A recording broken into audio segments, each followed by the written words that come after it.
opportunity for voters to express their views on the government's performance. In other news, Court of Appeal Judge Justice Agri Muchelule has recorded a statement with detectives investigating how his Beretta pistol disappeared from his home and later turned up in the possession of a suspected armed robber linked to the Chaiwala cave robbery. The judge is among 6 people questioned so far, including family members and domestic staff, as investigators seek to determine how the firearm went missing from a locked safe. In his statement, Justice Muchelule said he only became aware the pistol was missing after police contacted him to say it had been recovered following a shootout that left suspected robber Vincent Ocheng dead in Joska, Machakos County. He told detectives he had last checked on the firearm in October while preparing to renew his firearm license, but was unable to complete the process because of work commitments. The investigation is also focusing on why the disappearance of the pistol, which the judge is reported to have owned for more than 10 years, was not reported sooner. And former Nairobi County Finance Chief Charles Kerich has had a 3-month jail term lifted after the High Court overturned his contempt of court conviction following a settlement on the payment of 106 million shillings legal fee debt. The court heard that Kerich has already paid 30 million shillings, with the remaining balance to be cleared in installments under a court-approved repayment plan. Kerich said the delay was caused by administrative processes within Nairobi County and not a deliberate disregard of court orders. The High Court has since lifted the jail and arrest orders, allowing him to remain free on conditions that he complies with the repayment agreement. And that's the news. I'm Sheila Tembor.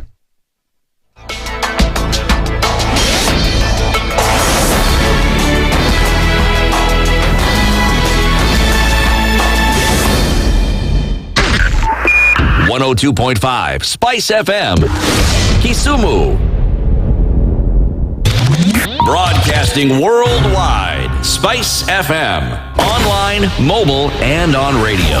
Facebook at Spice FM KE. The following takes place from 6 a.m. to 10 a.m. every weekday on Spice FM. Every time he kept on saying he wants a vibrant opposition. How does it make sense that public money has been used already and then they dare to sell it back to you? Why are they not giving them for free? That's how broken we are. That's how broken we are. They're being sent home now for fees. They're going to fail to prepare. We are compromising the futures of these children. This is the Situation Room. The only way to start your day.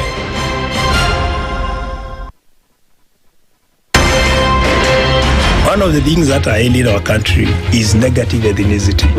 You find you as a state officer, instead of thinking as a Kenyan, you think like a tribal person. Let me tell you something. The biggest problem we have had in this country is a leadership deficit. There is nothing that you are going to do in the process of change if you are not a risk taker. So you really have to pursue your vision to a logical conclusion and even be ready to step on people's toes. When it comes to the economy, you can run away people with it. They say statistics are like bikinis. They reveal a lot, but they conceal the vitals. And so government people would throw statistics at you and tell you they're revealing a lot of information to you, but it's really concealing the real vitals. We need to get out of that, because when we want to grow our democracy, one basic thing that really requires to be understood by the political class, by all of us, is institutions are critical. This is the Situation Room. The only way to start your day.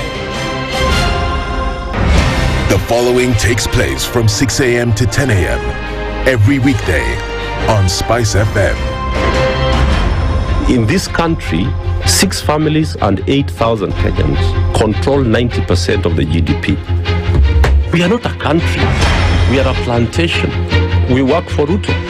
When you're telling the judges court orders are papers or they will not obey court orders, they're sitting and you're seeking orders from them. So how are they supposed to interpret it? Isn't it an oxymoron? When you see a judiciary that seems to be under some control somewhere, you start questioning.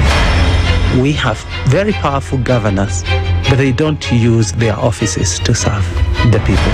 If you are not shameful to do what you are doing, why should we protect you? I'm human. Everybody's human.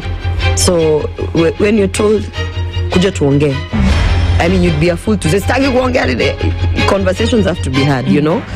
People in leadership should only go into leadership if they are ready and willing to change the lot of the people. The Situation Room, Kenya's biggest conversation. The following takes place from 6 a.m. to 10 a.m. every weekday on SpiceFM. If we just gloss over issues and hope that time heals, then we may find that in generations to come, we might be back at the same situation. And the whole thing is born of stolen elections. Spice. When it comes to the decisions you make, you must be independent. There's no way you can allow one institution to dictate to you how you're going to conduct your operations, how you're going to decide cases. It's a no. When you weaken the institution to the point where they cannot take action, then you realize that politicians have to come up and now start dealing with the issues. That conversation has to die. Our politicians do not like the hard stuff. We must insist on the path of doing things right, whether popular or unpopular. Money changes hands. That is a fact. If you have political goodwill at the highest top, like in Rwanda, then corruption will be an issue of the past.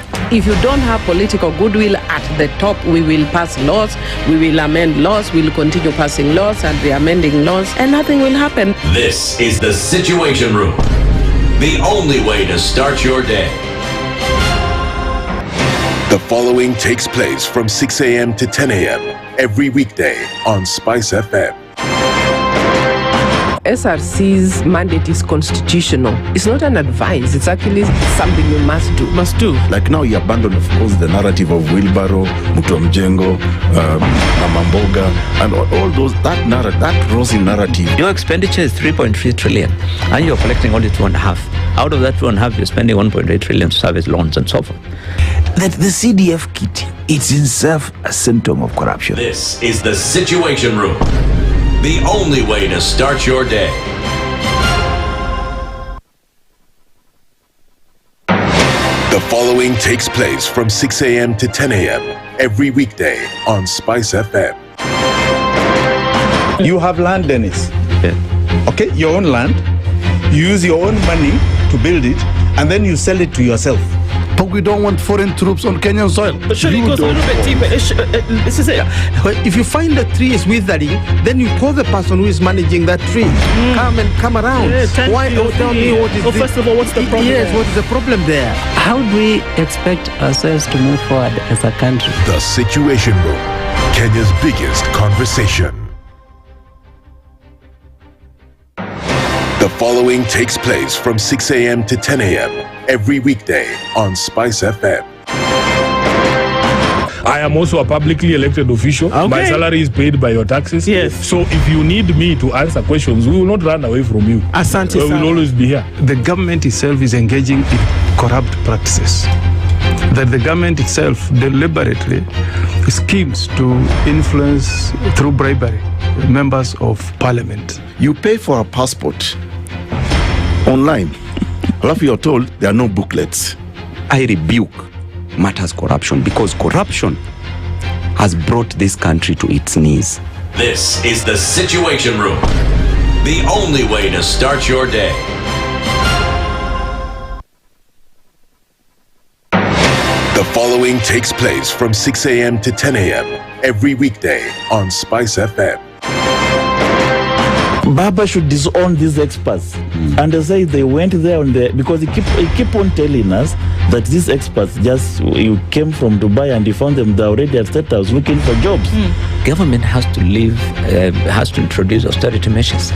It's something that this government and the previous ones have not been able to do in this country. We've talked about it so many times. And really, I think you have seen the modus operandi of William Samoei Ruto since he came in.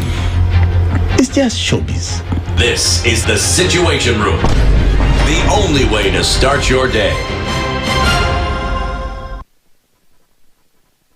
The following takes place from 6 a.m. to 10 a.m. every weekday on SpiceFM. Presidency is fairly interesting in the sense that it will actually take us to a new consciousness. Swali zile watu waulizi na swali muuliza na shangala ni aje kwani huku kunaendaje? 30 billion shillings annually on travel alone in public service. A Kenyan can even demonstrate every single day of his life that Ruto must go. That is the only message of his demonstration. That is his right. That bribe blinds the eyes of the wise and subverts the cause of those who are in the right. This is the Situation Room, the only way to start your day.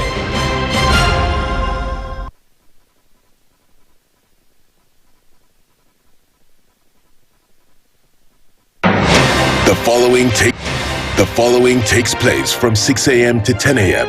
every weekday on Spice. The following takes place from 6 a.m. to 10 a.m. every weekday on SpiceFM. I am also a publicly elected official. Okay. My salary is paid by your taxes. Yes. So if you need me to answer questions, we will not run away from you. Asante We will always be here. The government itself is engaging in corrupt practices. That the government itself deliberately schemes to influence through bribery members of parliament. You pay for a passport online. Alafu you're told there are no booklets.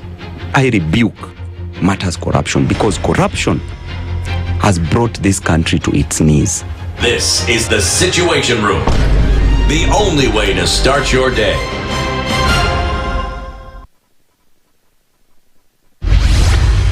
Mature, intelligent talk every morning. Spice up yourself. Mornings done right. 94.4 Spice FM, Nairobi. Dun, dun, dun. And just like that, it's Friday. It's Friday and the weekend. Yeah. Dun, dun, dun, dun, dun, dun. Good morning, Dennis Aseto. Good morning, Nduh. How you doing? Niko salama, how are you? Salama sana. Uko salama? Kabisa. Uko sure? Okay. Wewe? I'm fine, thank you. Uko sure? Hey, I just feel like I'm rushing through life. Yeah? Today is that day when, Don't worry, you went to the land of long-distance traders. Where? Yes. I was everywhere this morning. Even before anybody else had a cup of coffee, I was already doing the thing this morning. Don't worry. Good to see you. All right. Good to see you too. Good to see you. Wewe ulikuwa unafanya jana back to back to back to back. Yo, don't joke. Jana tulikuwa pale, it was Christian Triple G. The election was Triple G. Goodies, guns, and guns. That was the Triple G election. Triple G election. Okay. Yes. We also had two Samuels. Two Samuels. Yeah. Did you guys didn't even know until yesterday that the quote unquote two who were being pitted against each other were both Sammy. Yeah. The two horses. Oh, the two horses. Hi, Josphat, Kamanya. Ngoja kwanza, say that again. Hi, Nduh. Very good. Hi. Hi. You're fine? Very fine, thank you. That's a statement of fact. It is. not a question. I am indeed. Good to see you. Yebo. The people will be happy. Are they? Well, they'll tell us in just a minute. Yeah, let's find out. We'll find out. It's Friday. Yes, it is. And a unique one, though. Pourquoi? A unique one. Why? Because of yesterday. What happened? Well, something happened yesterday. Yes. Okay. Tell us. The people of the mountain decided to gift one Professor Abraham Kithure Kindiki his way out. Oh, sorry. You know, it was his birthday. Oh, so happy birthday, Abraham. It was his birthday yesterday. Yes, the people of Kalou decided to gift him. Okay. So happy birthday to you, sir. Okay. Happy birthday to you, sir. Happy birthday, dear Professor. Happy birthday to you. Well done. From the people of Kalou. This is our gift to you. Yes. Packet wrapped with sparkles. Thank you very much. Yebo. Yeah, okay. I like the way you are thinking this morning. The hoi polloi have spoken. I'm telling you. The who? The hoi polloi. Hoi polloi. The masses, the people. The Watu. That we, the people, shall make one Friday of the 16th, no? 18th. Today is the 17th. 17th. Yes. A day to reckon. Yes. Can also be 18th because you have 8 days, so don't worry. Okay. That was okay. It can that be. and much more to be discussed. The ladies are information. EVE, good morning. Marion Barasa, how are you? Skiti Waweru, good morning. Joyline B, good morning. Mutanu Susan, how are you?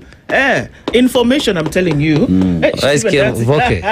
Voke is at work. Voke is here. Yes. Dirty lie. Hey. Voke is here standing on 2 feet. Hey. Hallelujah. Yes, and he's donning some Kenyan attire. Okay, something went right. Well done. Something went right yesterday. Even Kalou is here. Is Derek there? Derek is here. I can't even see people. Derek is here. Who else is not here? Who has not been counted this morning? Good morning, everybody. Joyline, we can see the Kalou is also, yes, I've said Col. It's just that I said Collins. You know, people are nicknamed until they forget their original name. Your name is Collins. Yes, everybody. I have here. a question for Voke. Sauti ya mtaa. Voke umetoka mtaa gani? You should know. Voke has to stand to answer you. Yeah, that's where we are this morning, and we're getting into it proper. Everybody, karibuni sana. Thank you for joining us this morning. This is a situation room, and just like that, we've greeted everybody, and the people of Kalou have spoken. I think we're going to have quite a few conversations around this. Not that I think, that I know. That we talked about this being a litmus test going into 2027, and did it turn green or red? You know how when exactly. You know how when we in the chemistry class when we're testing for acid, we're testing alkaline. Now, there's the proof. That's where we are this morning. Karibuni sana. Let me tell you what we'll be talking about today, in addition to giving you those election results. As at 5:13 this morning, total registered voters 73,480. Total valid votes were 41,316. Spoiled votes were 340. Disputed were 12, and turnout was 56.7%. There you go with 73.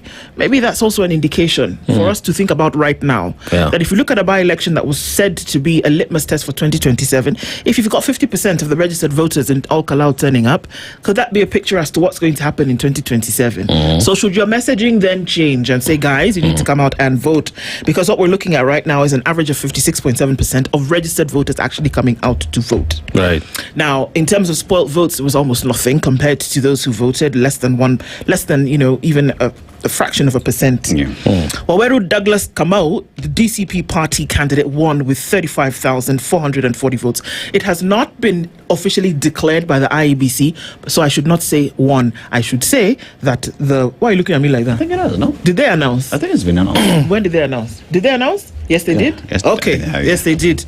Okay, so I can go back to my original statement. 35,440. Samuel Mushina of the UDA party, 5,450. Kigwak Wilson, 198 points. Jubilee Party, Waithaka Stephen, NLP 103. Karaoke Timothy, PRM 51. PNU Moshiri Edwin, 28 points. Abdullahi Abdul Fattah of the FPK party with 19 points. Moneki Edward of the KMM party, 16 points. And Joroge Rachel of the PDP party with 11 points. That's what it looks like at the end of it all. 16 votes. Yes, votes. 19 votes.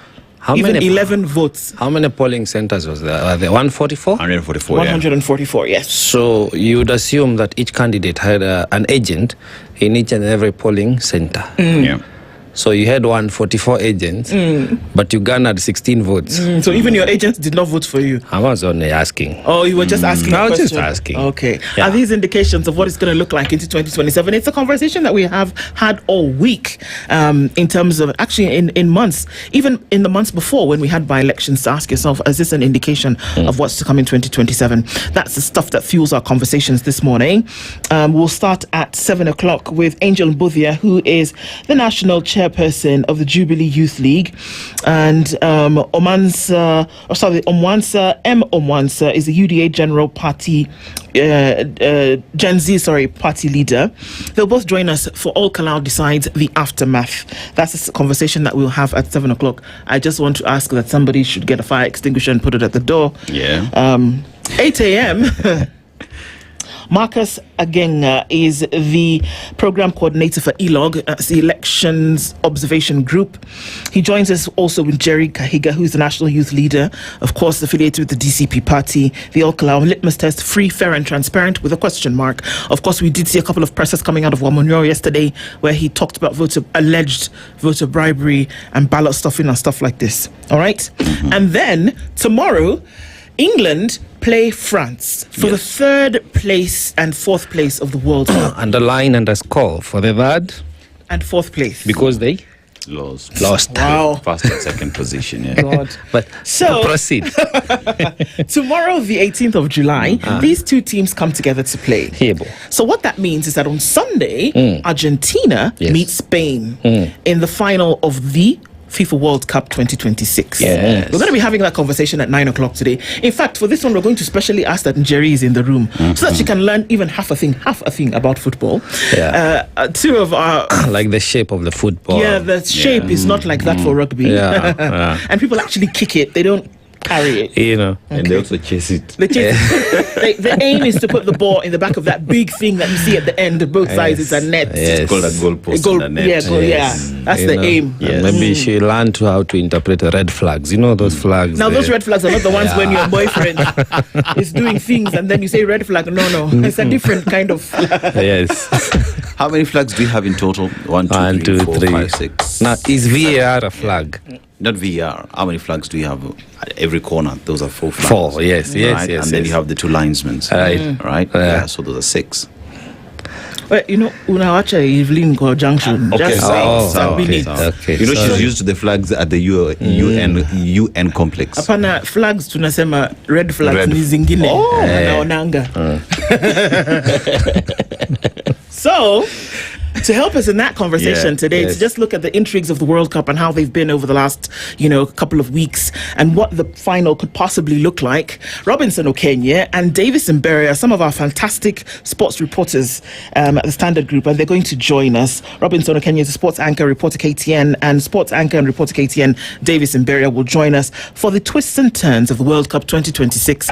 And, you can tell us who your predictions will be. So that will be a way to end the week as we go into that final weekend today.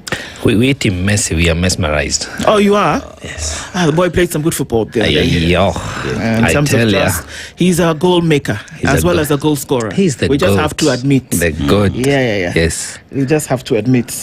Okay, so that's what the conversations will look like today. Karibuni sana, thank you for being here with us this morning. Our live streams are indeed up on YouTube, Facebook, and on X. And we are live on KTN this morning, as well as terrestrial radio around the region and indeed around the world. Thank you for keeping it with us every morning as you do. And for those of you who are stepping in, this is your first time, thank you for joining us.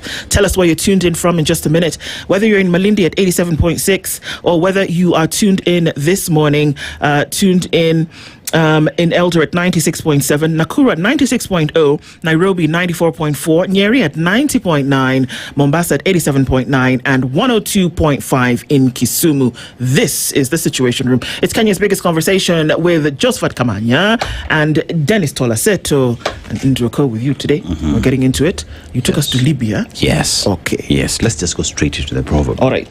The tongue has no bone, but it's strong enough to break a heart. The tongue. So you're gonna need to say it can do many other things, but let's focus. The tongue has no bone, but it's strong enough to break a heart. It's true. Yes. That's my interpretation. Okay. Kamanya. How do you interpret? Broken heart. Yeah, the tongue has no bone, but it truly can break a heart. In my saying, not Nduh's, Evelyn, they're saying I'm not well, even though I'm a sema. And we are not lying. I'm not well. And we are not lying. Oh, really? Yeah. But back to the tongue. Remember, his tongue is so strong this morning. Kamanya. You know the power of the tongue. Yes. So, back to the tongue. Wow. Shouldn't a break. Yeah, it is about in my opinion, the hidden powers that we possess or that exist. Like sometimes we don't judge a book by its cover. Some of these things come out soft or appealing, but in real sense, when you dive into it, when you get to experience them in life, you realize that there is more to what you saw. There is more to what drew you in. So, be keen, be wise. Just don't judge it by its appearance. I would say different people can interpret it differently. So if you go to a place like Njeri, they'll tell you what a tongue would do. They can lick lollipops because they're given during Yes. Yeah, but then again, the proverb actually speaks of measuring what it is you say, knowing exactly or understanding the after effect of what comes outside your tongue, because it's very strong. I agree. Be careful what you say, little mouth. Yeah. It's true. I agree. Okay. Do you agree with the tongue? Your words. Okay, all the words. Okay. I'm in unfamiliar territory this morning. Okay, so let's say hello to people today.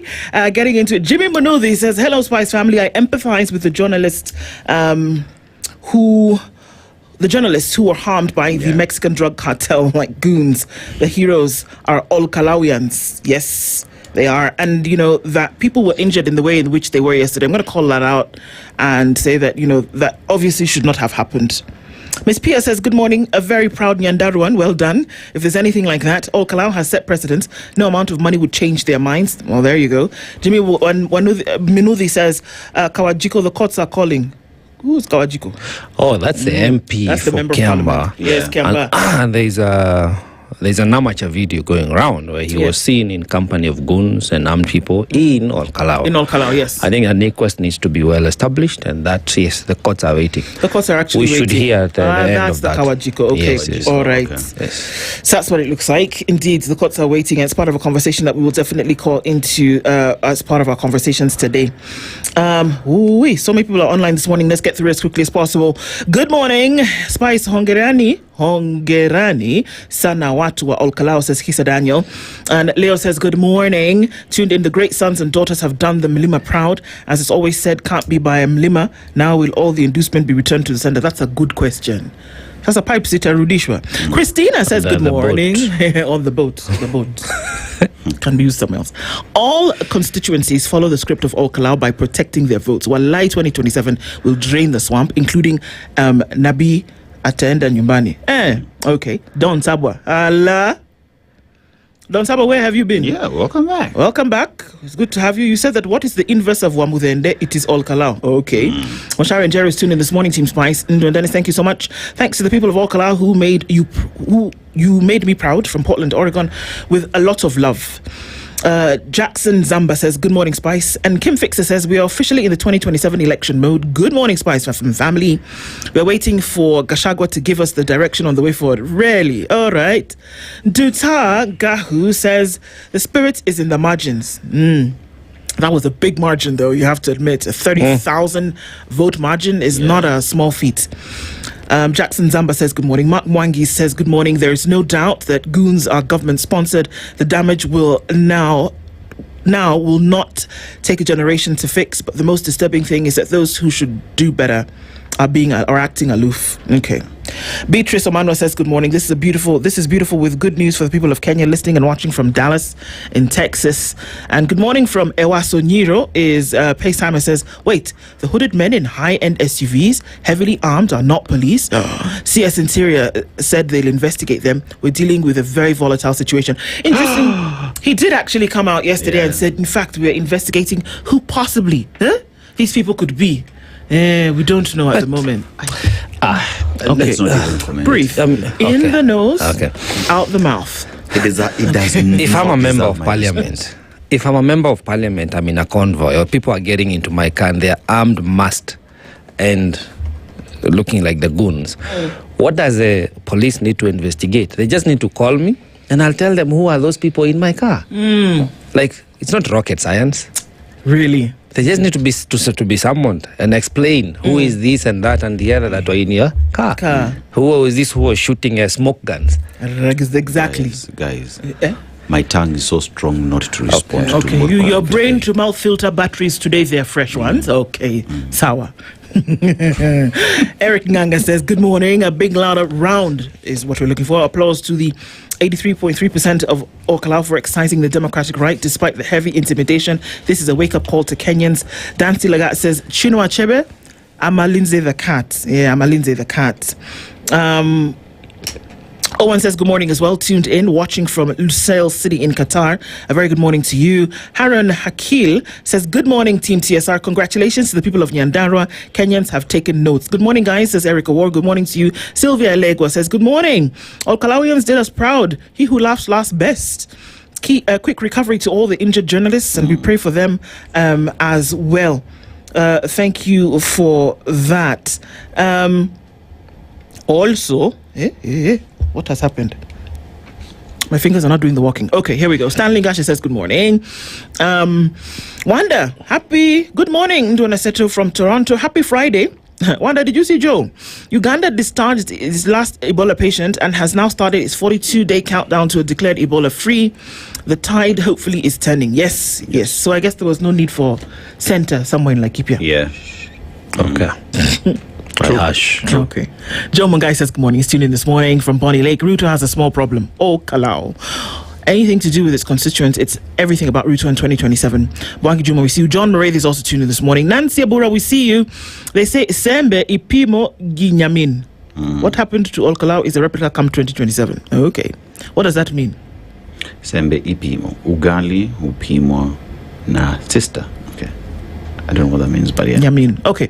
Bernard Ogamba says, good morning. The dismal performance of Jubilee at the Kalou by-elections exposed how it exposed something is what we're hearing. So let's just go through it quickly in about 2 minutes, everybody. Karibu Sana, thank you for joining us. The Kombe is tuned in this morning. Shemon Far is also tuned in. James Karaoke says, good morning. From the president has been set. Guard your votes at the polling station. Tuned in from Soy. Baba Three Girls says, Mushina won all Kalou, but Ngozo won what? I don't know. Okay, all Kalou is what David Magara is saying. Everybody's getting into it this morning proper. Patricia Room says, good morning, Princess in Black and the fine gentleman. I'm glad Kenyans still eat and reason. Kudos, all Kalou. Yeah, Wanda says, hi, Joe. Hadn't seen you looking great with today's scarf. So stylish. There you go. Thank you. Fiery Red says, good morning, Nduh Aseto and Joe. Me, I'm happy Joe is here. Alafu Joe. Will Safina be fielding candidates next year? Because it's just UDA and DCPC mainly dominate. Yes, it will. Okay. From the president all the way down, and Safina, hopefully, by courtesy of your vote, will form the next government. Okay. Yes. So there's your answer. Tips Muge says, good morning, Team Spice. Yesterday, Kalou experienced a marauders attack from a well-trained militia. We should start calling goons with weapons as mercenaries or militia. That's the question, I guess. The 2000 is also tuned in here. Everybody's talking about Kalou. And you said that you don't think that Jubilee is up there on tribal outfits. It was a national party, but Jubilee didn't campaign enough in Kalou. This is what John Morathi is saying. Carol Nyambura tunakupenda sana. Good morning and thank you for being here. Miss P.S. happy to see you, Joe. Faith Sander says good morning. Glad to see you all, and of course, JK, the people are so happy. Paul Olaka is tuned in this morning, says the mountain has spoken, it's gone. Bonjour, mes amis, says Linda Argola. Happy to see you as always. Fiery Red says, good morning, Nduh Aseto and Joe, we've seen you, thank you so much. Paul says, the men are in maroon. Oh, so this is maroon. Yes, not... this is maroon. Okay. Yeah, well done. Now you know. Margaret Wajohi says, hello, Joe Kamanya. So the rest of us, we are just here. Don't underestimate the whole holoi or wala lahoi. Yeah, don't estimate them. Bliss Motivate says, good morning, Spice Team. Patricia Room, we see you. Good morning. Shemon Dara is also tuned in, listening in from Seattle. I salute the people of all Kalou. Mark Mwangi, we see you. It's Kenny. Good morning to you. You've realized that you're completely addicted. These are the kind of drugs that we like. Keep taking them. Sugar and spice and everything nice. Welcome to the weekend. I see you. Jennifer Atenya, you said good morning. Good morning to you. You said that Kalou has shown the way. And we're just getting through everybody. Zachary, Mutuflani, good morning to you. We see you. G. Kenyon is also here. Kiaria Peter tuned in. Margaret Wajohi. Oganga Ken. Hey, You guys have decided to fill the room this morning. If I didn't call your name, wallah, it's not because I didn't want to. Time in Nduh inaenda. But good morning, everybody. Karibu sana, sana, sana. And we'll be able to sample what you've said, of course, getting into the morning. Let's take a quick look at what's happening with the weather and the traffic, and then we'll come back and look into the headlines. It's a packed one, guys. Saddle up. It's going to be fun. Stay with us. Good morning. This is the Situation Room, the only way to start your day. The weather with SpiceFM.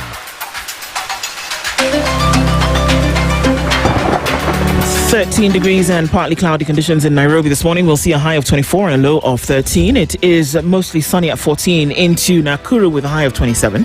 And at 13, cloudy into Njeri with a high of 24. It's clear at 20 in Kisumu and clear at 16 in Kakamega. Mostly cloudy at 23 in Mombasa. While at 25, it's partly sunny in Malindi. 18 and sunny looking into Marsabit, while Kampala is clear at 18. It's 21 and sunny in Dar es Salaam. 6 degrees in Johannesburg, while at 25, it's cloudy in Lagos. Clear at 17 in London, and looking into sunny conditions at 30 in Beijing. Thursday night is mostly clear in New York at 27. Coming into Friday, we'll see a high of 32 and a low of 22. Chilled Spice.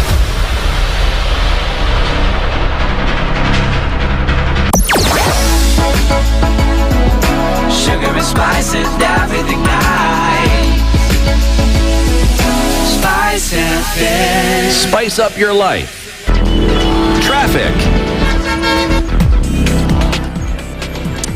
All right, where are you this morning? If you're on the Thika Superhighway, you'll see that there's a little bit of traffic as you come towards the Pangani underpass, but nothing crazy before that. And again, nothing crazy after that. It's usually that we see that there's a lot of outbound traffic from the city on Friday getting into the weekend. But let's watch and see what happens as we get into traffic hour. There's a little bit of it on Jogo Road as you head out towards Landis. And on Mombasa Road, really no traffic at all. The Southern Bypass is looking good this morning. Drive there, you might see a zebra or a buffalo. I don't know. That's the kind of traffic you'll probably see on the Southern Bypass. Good morning. SpiceFM KE on X. Hashtag The Situation Room. A whole decade of style, flavor, and unforgettable memories. The Hub Karen is turning 10 and you're invited to the ultimate celebration. Join the Hub 10 Million Step Challenge on Saturday, July the 18th, or indulge at the Table for 10 Food Festival on Sunday, August the 2nd. Come celebrate 10 years of community and experiences. Head over to the Hub Karen today.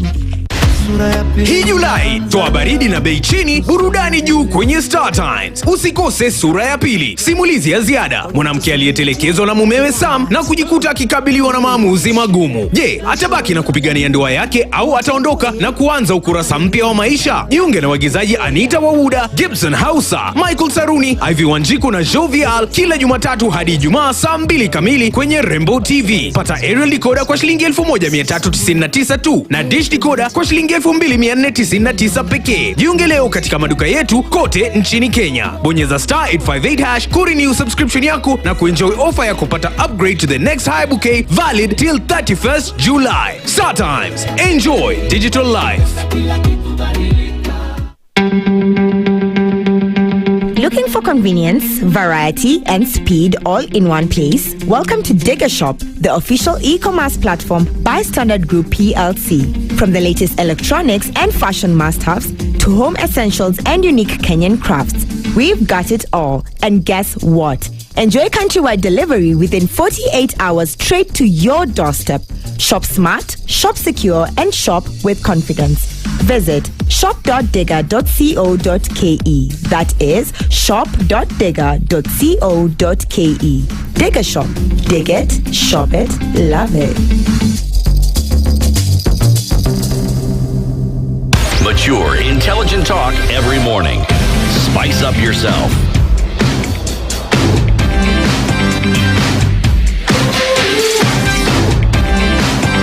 Mornings done right. 94.4 Spice FM, Nairobi. All right, so here we are, and it's at 18 minutes to 7 o'clock. Did I lie? No, I didn't lie. Okay. On the front page of the Standard, Kenya's bold newspaper, whitewashed, and then there's a picture of the president.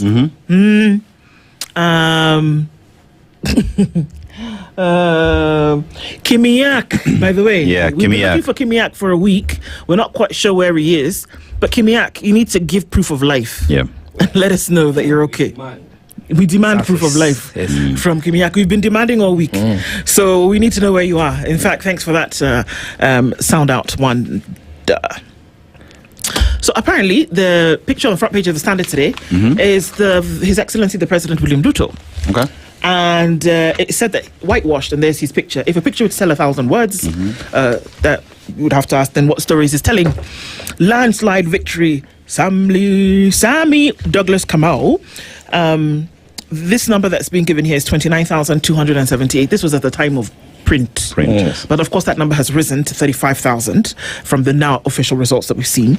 And this was by press time after counting 120 out of 144 stations. Samuel Mushina Nyaga of UDA then had the 4,476. But we've seen that number has risen to just over 5,000 votes. Yeah. And so it's a landslide. I mean, by any element, it is a landslide. When the person after you is 30,000 votes behind, that's a landslide by definition. And of course, we're going to be looking into the intrigues of that later. But that's what the headline is. And does it mean that the president is now thinking about what's going to happen later? Remember, we talked about this by-election being a litmus test of what could possibly happen and how people will strategize then going into 2027 for that vote. So we'll talk about that. Remember when we looked at this story that's on page 2, and I asked you, Dennis, and I said, a gun that you have a license to keep, more so as a judge in this country. When did you realize or not realize that it was missing? And how did it leave the confines of the safe in your home, where we're made to understand most people keep their guns? When you are not using it, it is in a safe place, either at your residence or your place of business, whatever the case may be. Lingering questions about judge's gun found at the crime scene in Joska. Then Agri Mushalilo's gun is found because, they're all licensed. They have a number, they have a serial number, all of this. So then this criminal who was gunned down in Joska on Monday, the gun was found at the crime scene, which is the same gun that is licensed to one Justice Agri Mushalule. So there are many questions here about what exactly could possibly be going on. How do you acquire a gun legally in Kenya? Yes. Owning a firearm in Kenya requires one to comply with some requirements under the Firearms Act. The first step is to report to the nearest police station in your area of residence and submit a formal request to own a gun to the Officer Commanding Station, that's the OCS. There, the OCS will issue a form to the applicant to fill, indicating some crucial documents that are compulsory for any gun owner. The requirements include a letter from a psychiatrist confirming that one is of sound mind. Others are a letter detailing why an individual is looking to own a gun in the first place. A police clearance certificate, also known as a certificate of good conduct, certified bank statements to ascertain that one has a steady source of income, that you're not going to go use this gun to do any kind of mago. Clearance letters from the police station closest to your residence. The letter should be stamped, 4 passport photos, a copy of the national identity card or passport. The applicant will then be directed to wait for the next interview. Typically, the vetting process takes an estimated 3 months, depending on the capacity of the licensing board. The applicant, under normal circumstances, is then called for a final interview before directed to pay 5,000 shillings for the official certificate. However, the OCS may at any time, by notice in writing, vary the conditions subject to which a firearm certificate is held. So that's why you should have one. The circumstances under which this firearm then leaves your home, you're safe for months, and that you are unaware, then you're going to have to ask the question, okay, what on earth is going on?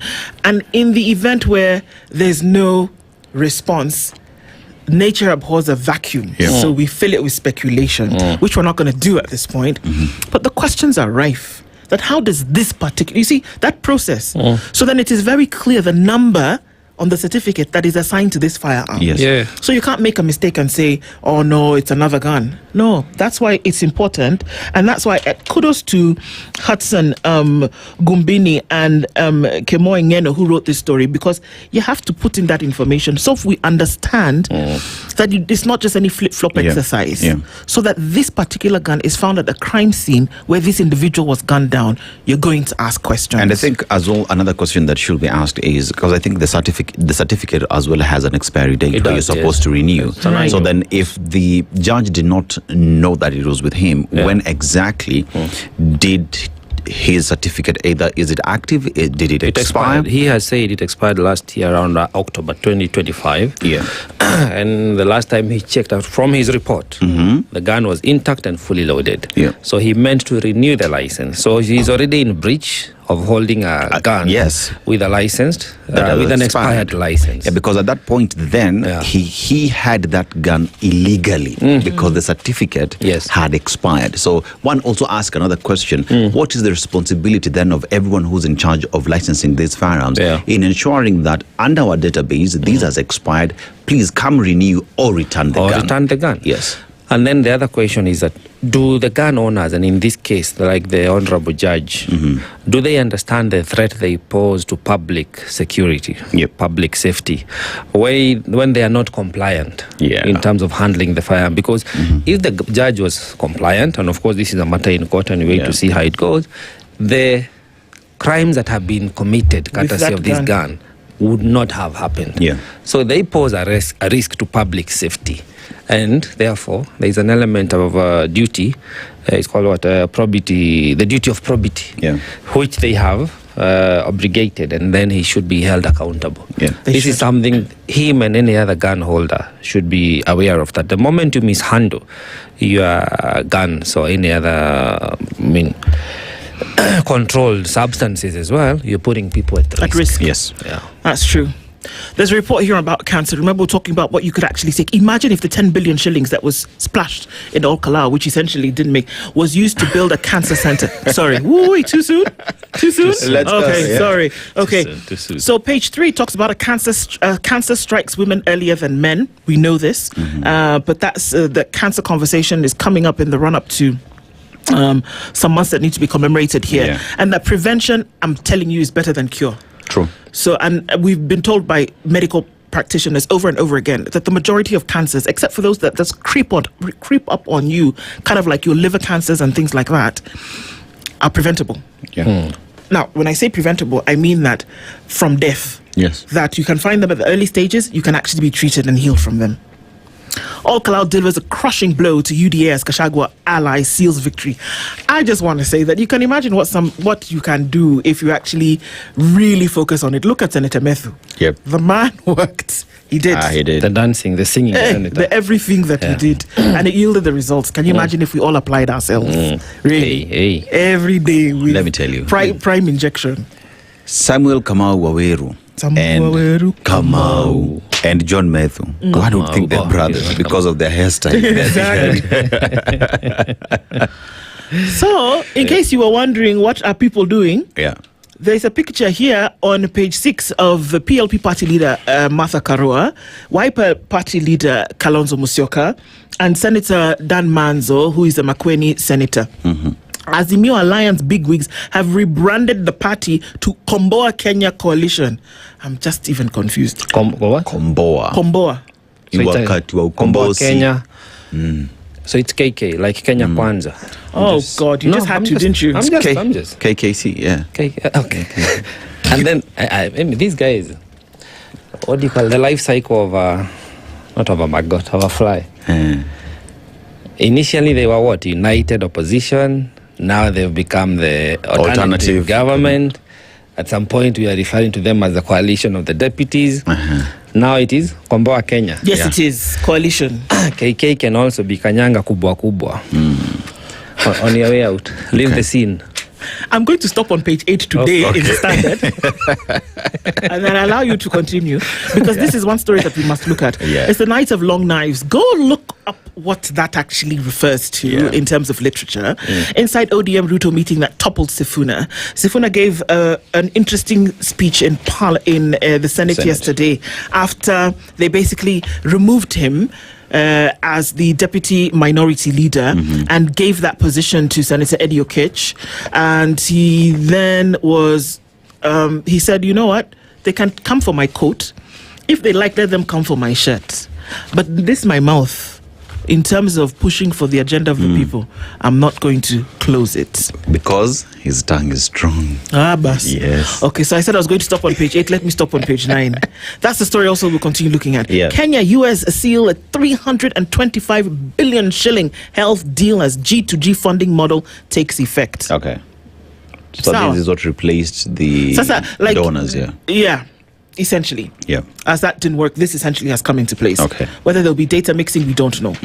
Okay, moving quickly. Over to you, sir. So let's go to the Daily Nation. 2027 signal. Now, regarding Gachagwa's big win in Mount Kenya Supremacy Battle, one would hope it's Samuel Waweru Kamau's big win. Yeah. All right. So it's a landslide win where DCP Samuel Waweru was on course to be elected as Kalou MP. Now we've just confirmed that he's the MP. Now the concession is UDA stalwarts, including Deputy President Kithure Kindiki and Dennis Itumbi, concede defeat on the official social media.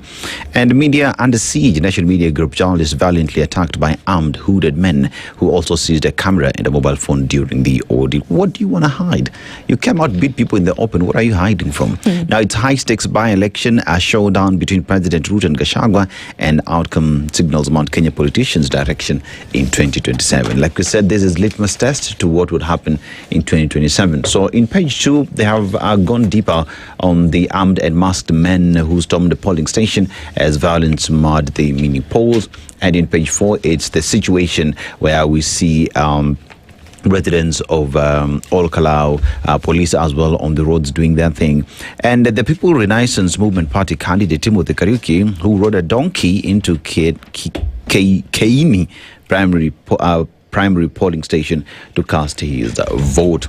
Now, Gachagua, violence part of plan to rig the by-election. He gave that statement yesterday as the election was ongoing, asking the people to go and protect the vote. And intrigues as Sifuna is removed from Senate whip position. We are just from talking from that. And Godfrey Osotsi, who's the Vihiga senator, said the meeting was attended by a small group of senators, mainly nominated ones. It was convened at night. It is double standards because ODM recently said it had pulled out of the coalition. The coalition here being the what was the coalition again? Komboa Kenya coalition. The other one before Azimio, that one, yes.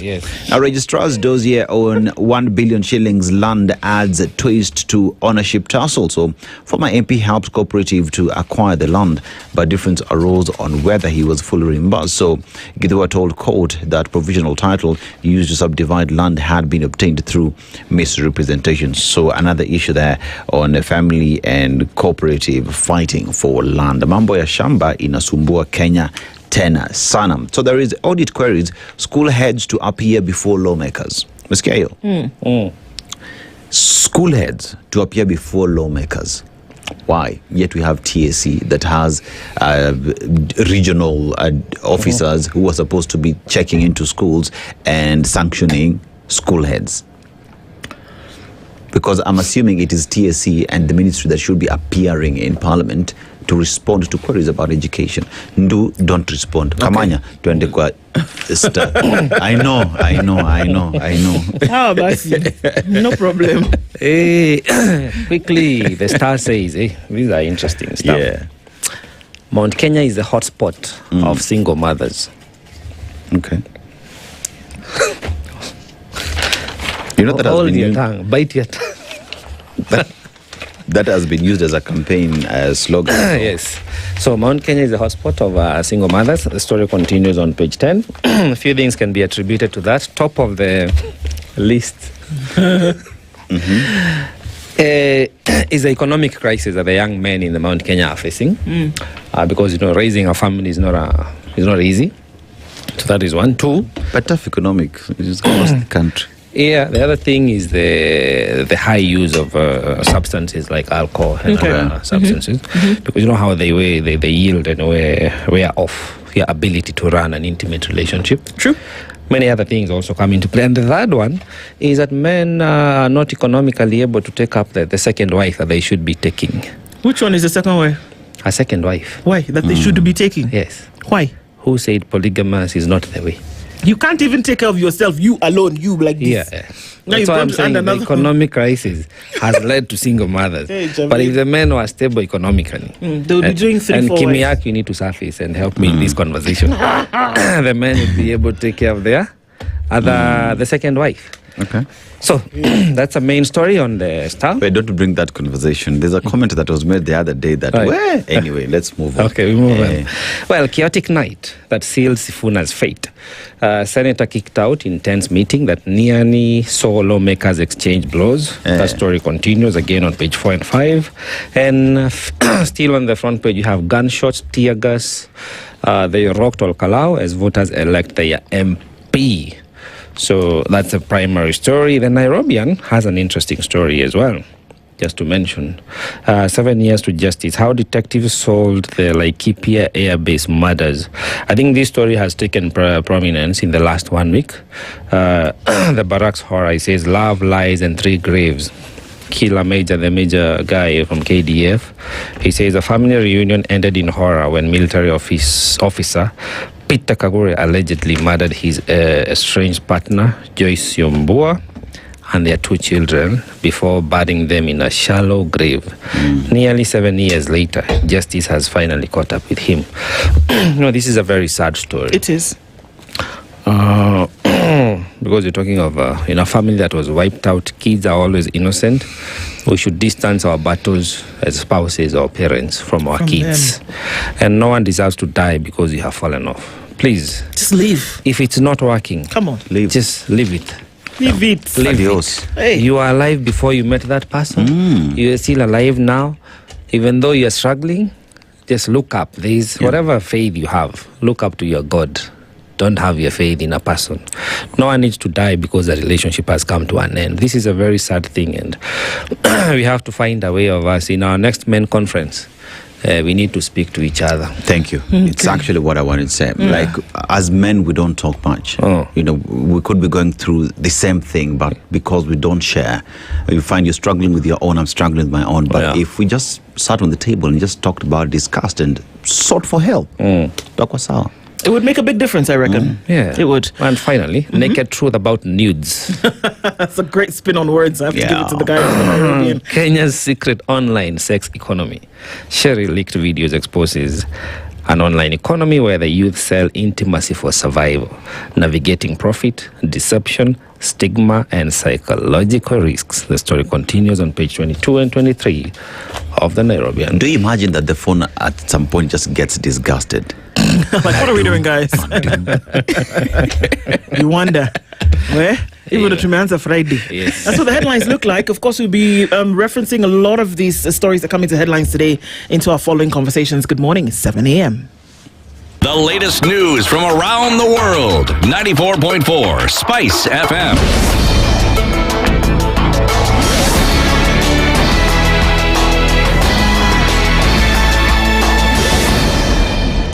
Good morning, this is the news. I'm Sheila Timbor.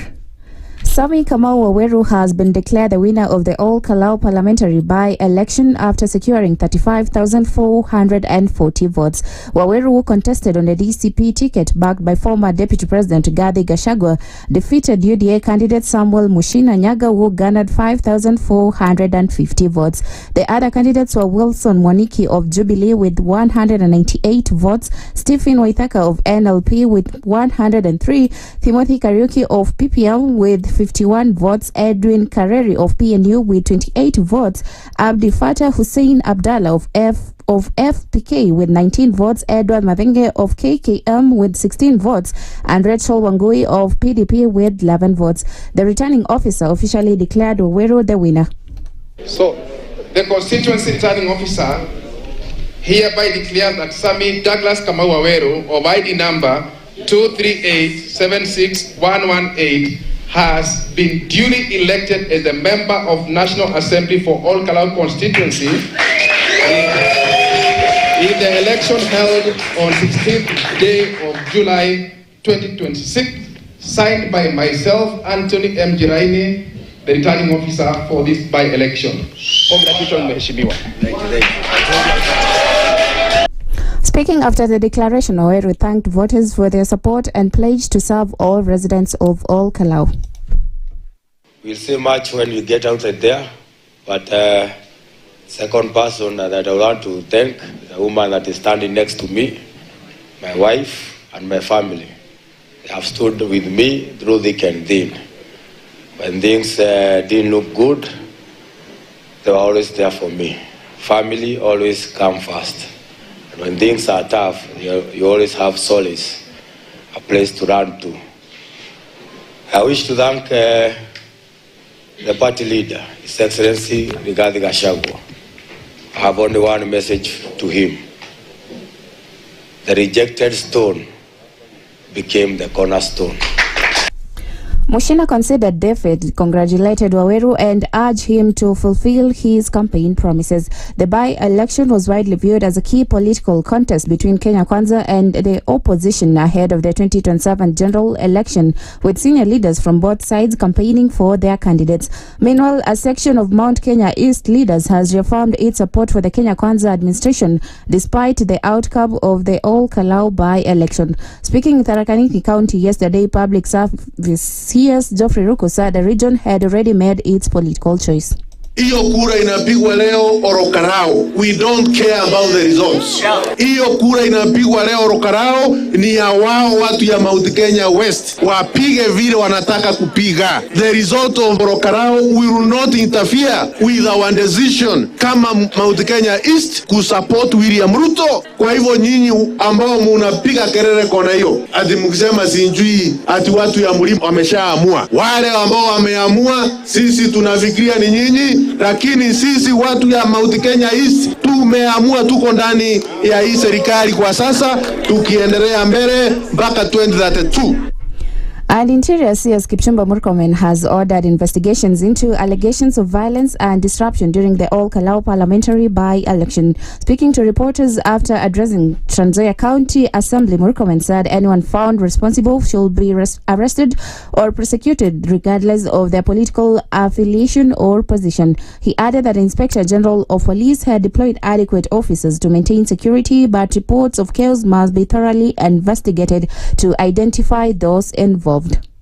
Let me first assure the Kenyans that the Inspector General of Police deployed enough officers to provide security in All Kalou. These allegations of some other persons who are causing havoc in All Kalou must be investigated thoroughly, and anyone who is culpable must be arrested, regardless of what they were doing and whether they were deployed by the Inspector General and they went and misbehaved. They must be dealt with finality. We are not condoning violence in any way, whether it was All Kalou, whether it was whether it was Narok, and whether in the next elections. We want to assure the people of Kenya that we are not going to condone that kind of. So any such actions must be investigated and perpetrators brought to book immediately.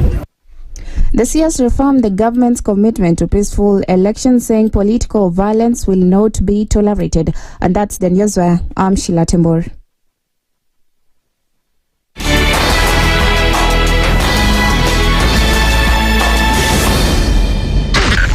SpiceFM, Nakuru. The following takes place from 6 a.m. to 10 a.m. every weekday on SpiceFM. He himself actually has admitted that he bribed members of parliament, so... he admitted that he bribed members of parliament? Well, when he said... The government. Yeah, when he said that he gave the 10 million was for what? We're always quick to point faults in somebody else before you look at your own faults as a person. If it was Kanu's day, hii amuka naye leo, ungekuwa umeenda mbali sana hii. So we must celebrate you. There are 600 million people now globally estimated to be living with diabetes in the world. So it is a major health problem. It's the largest single disease rising pandemic that we're dealing with right now. The Situation Room, Kenya's biggest conversation. The following takes place from 6 a.m. to 10 a.m. every weekday on SpiceFM. SRC's mandate is constitutional. It's not an advice. It's actually something you must do. Must do. Like now, you abandon, of course, the narrative of wheelbarrow, Mjengo, Mama Mboga, and all those, that narrative, that rosy narrative. Your expenditure is 3.3 trillion, and you're collecting only 2.5. Out of that 2.5, you're spending 1.8 trillion to service loans and so forth. That the CDF kit, it's itself a symptom of corruption. This is the Situation Room, the only way to start your day.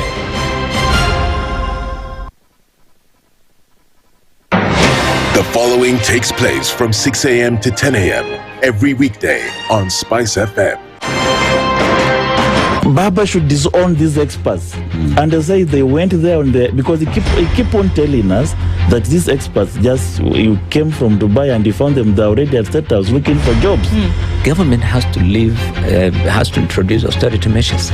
It's something that this government and the previous ones have not been able to do in this country. We've talked about it so many times. And really, I think you have seen the modus operandi of William Samoei Ruto since he came in. It's just showbiz. This is the Situation Room, the only way to start your day. Mature, intelligent talk every morning. Spice up yourself.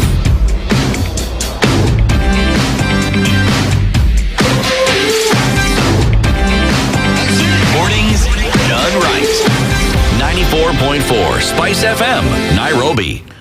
A very good morning to you. It's 8 minutes after 7 o'clock and Karibu Sana. We're getting into our conversations for this Friday and we're going to start one at 7 o'clock. If you just tuned in to the Situation Room this morning, Dennis Aseto, Joe Kamanya and Nduh with you this morning in the Situation Room. And it's the day after Kalou decided, and it's whether or not we could see what would happen in 2027. And as we get into our 7 o'clock conversation today, let's start with Bomba. Yes, you talk about Bomba, and there is an engine and reasoning why Bomba Letu Ukwajiwetu then becomes a phrase that makes sense not only to Kenya but to the region. Now here we talk about the fact that Kenya Pipeline Company is managing over 1,700 kilometers of pipe that is ferrying fuel and petroleum products from the port of Mombasa to the lakeside city of Kisumu and all the way to Uganda. Talk about integration. And it is doing that to ensure that the economy, the engine that pushes Kenya's economy, Uganda's economy, continues to be safeguarded. So through their engineers who are managing status of the art facility, they're making sure that you get your fuel in a reliable manner, in a sure manner, and in a secure way. But aside from that, aside from just looking at economy, they're equally plugging back into the society. One would ask how? Because through the KPC Foundation, they are taking smart students to school and ensuring that they are able to plug back into the society and do amazing things into it. So Bomba Letu Ukwajiwetu KPC PLC telling you they are here to ensure that we continue to grow and do better as a country. Kabisa. It sounds like the thing I'm always going to say after that. But that's definitely one to remember.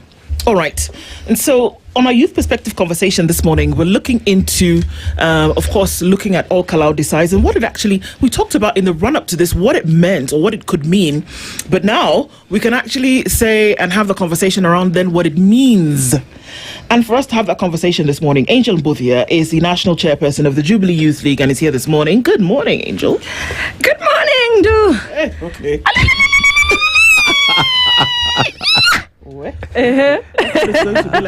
Somebody to have an I don't know. Omanswa is the UDA Gen Z party leader. Very good morning to you. Good morning. Good morning. How are you doing? I'm very well. It's Omwansa. What did I say? Omwanswa. Oh, did I? Omwansa. All right. Yeah, thank you. Karibu. Thank you both for being here this morning. So we're going to get into a conversation around Kalou decides and the aftermath and essentially what it means. Before we do that, as you both may know, Dennis goes around the African continent every week, comes back from a different African country. They tell us where we are this week and we'd love to get your interpretation of this proverb. So today we're in Libya. Libya, beautiful country. But when you talk about Libya, you have to remember Libya before Libya now. So at the time when Muammar Gaddafi was president, the citizens had access to affordable housing for a fact. We talk about affordable healthcare that was working, affordable free education actually for students all the way to tertiary. What was expensive was water. Why? Because they spent more to process water from the sea to give to the people, but it still worked for them. But unfortunately, there was not freedom for the people because it was what is mentioned to be dictatorial leadership. But one asks the question then, can the people of Libya today get both good services as well as democracy and good leadership that they do deserve? A conversation for another day. But let's go to the proverb. The tongue has no bone, but it's strong enough to break a heart. The tongue has no bone, but it's strong enough to break a heart. Mwanza, how would you interpret it? I'll say that the tongue has no bone, but it's strong enough to break a heart. Yeah, like you should not underestimate, anything or any person. You couldn't know where their strength lies. So you should really be able to, take time before you underestimate them or underrate them, because we have underrated many people, many things, many teams, even in the World Cup, but we have seen what they have done, including Egypt, Morocco, but they have really done a good thing, according to me. Angel, how would you interpret it? Wow, I think it's a very powerful statement, and coming from a country like Libya that has seen a lot of political struggle, although when you say they were there was dictatorship, then that would have been, someone would argue that was Western media's propaganda and maybe justify why they had to take him out. When you want to kill a dog, you give it a bad name. So I think that's a bit of the history of Libya. And I think when they say that the tongue is powerful, I think it means that the words that we say and the things that we speak out of our mouth is something that speaks to the soul. It's the gateway to the soul, second from the eyes. When you look into someone's eyes, you can see their heart and their soul. Even when you tell a country that mpende msipende, mambo ni matatu, mambo itafanyika, ungoje ukue president ndio ufanye vile. Those are words that we heard from our regime, and they hurt us badly. As a generation, we have seen a regime that has spoken very strong words, very bad words, very nasty words, even to a nation that is in crisis. And that is why we are here today. We are here today as a nation because of words that have been spoken before. And the power of the tongue is immense. It has shaped our today in Kenya. Yeah. Well interpreted. Let's get into it. Indeed. So our conversations today, of course, all Kalou decided yesterday, and by the time the IEBC made the announcement, it was clear what the situation was going to be. Prior to this by-election that took place yesterday, the thought around town, or the chatter about the street, was that this by-election was a litmus test into 2027. Now, based on that, let's start off the conversation. Once, do you agree? No, I don't agree. Okay. I don't agree that it was a litmus test. And to who specifically, when you say it was a litmus test? I mean, that is the word around. But my question is to who? Because now it's like putting words on our mouth as a government. As a UDA Gen Z party, I don't remember anywhere my party leader stood and said that this was a litmus paper to us. For us, we went to that election as any other participating, political party. And the outcome is out, and we are happy for that. For the first time, you realize that as a political party, we are embracing, democracy, sober and maturity. For the first time? For the first time in this country. In this country. Many a times, including the one who won yesterday, the party leader, I'm very sure yesterday he had, actually you saw by the presser at 3 p.m.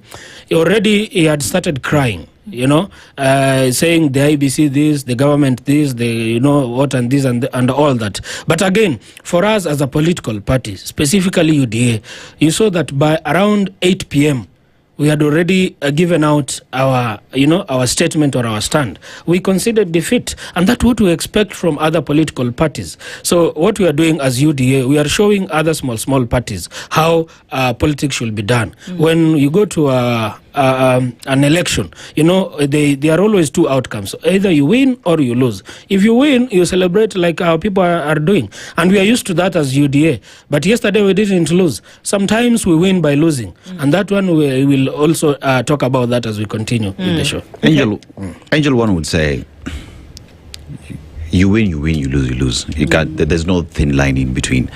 But when we look at the conversation now ongoing, when you talk about litmus test, it is whether IEBC is able to deliver a fair, credible, and verifiable election. It is whether conversations and agenda that individuals have out here would be able to convince Wananchi. And if you look at the process towards the by-election that was held yesterday, one asked the question, has it set precedent? Because it is not just about the event that took place yesterday, it's about the process. What does that tell us as we proceed to next year's general election? I think that yesterday was a very, very powerful moment for our nation. I am feeling so privileged to be alive today. I was not alive yet in 1995. Maybe a few months later, I was born to see Joe Maina of Kipipiri kuonesha Moi pilipili. But today I am so excited to see what transpired yesterday. And I want to first thank the people of Kalou for standing with the nation. And I say this when I am in the home of the boldest newspaper. There's a time that the front page was asking, who is listening? And I think that the people are listening. We are not alone in this quest. And I want to encourage the youth of Kenya that the politics of handouts is over. Let us come out in much more bigger numbers to contest and run for these positions. It speaks a lot and showing that if you have a budget to give people handouts, please invest that money elsewhere. Build apartments, because you are not going to be able to turn around the voter if you are not aligned with the voter, if you do not speak the manifesto of the voter, if you do not speak to the economic issues that the nation is facing, you will stand absolutely no chance. And I think this is a great turning point for this nation. And when we come here and talk about how are the youth going to engage in politics, it's too expensive. Are we going to have money to give handouts? We don't have that money for sure.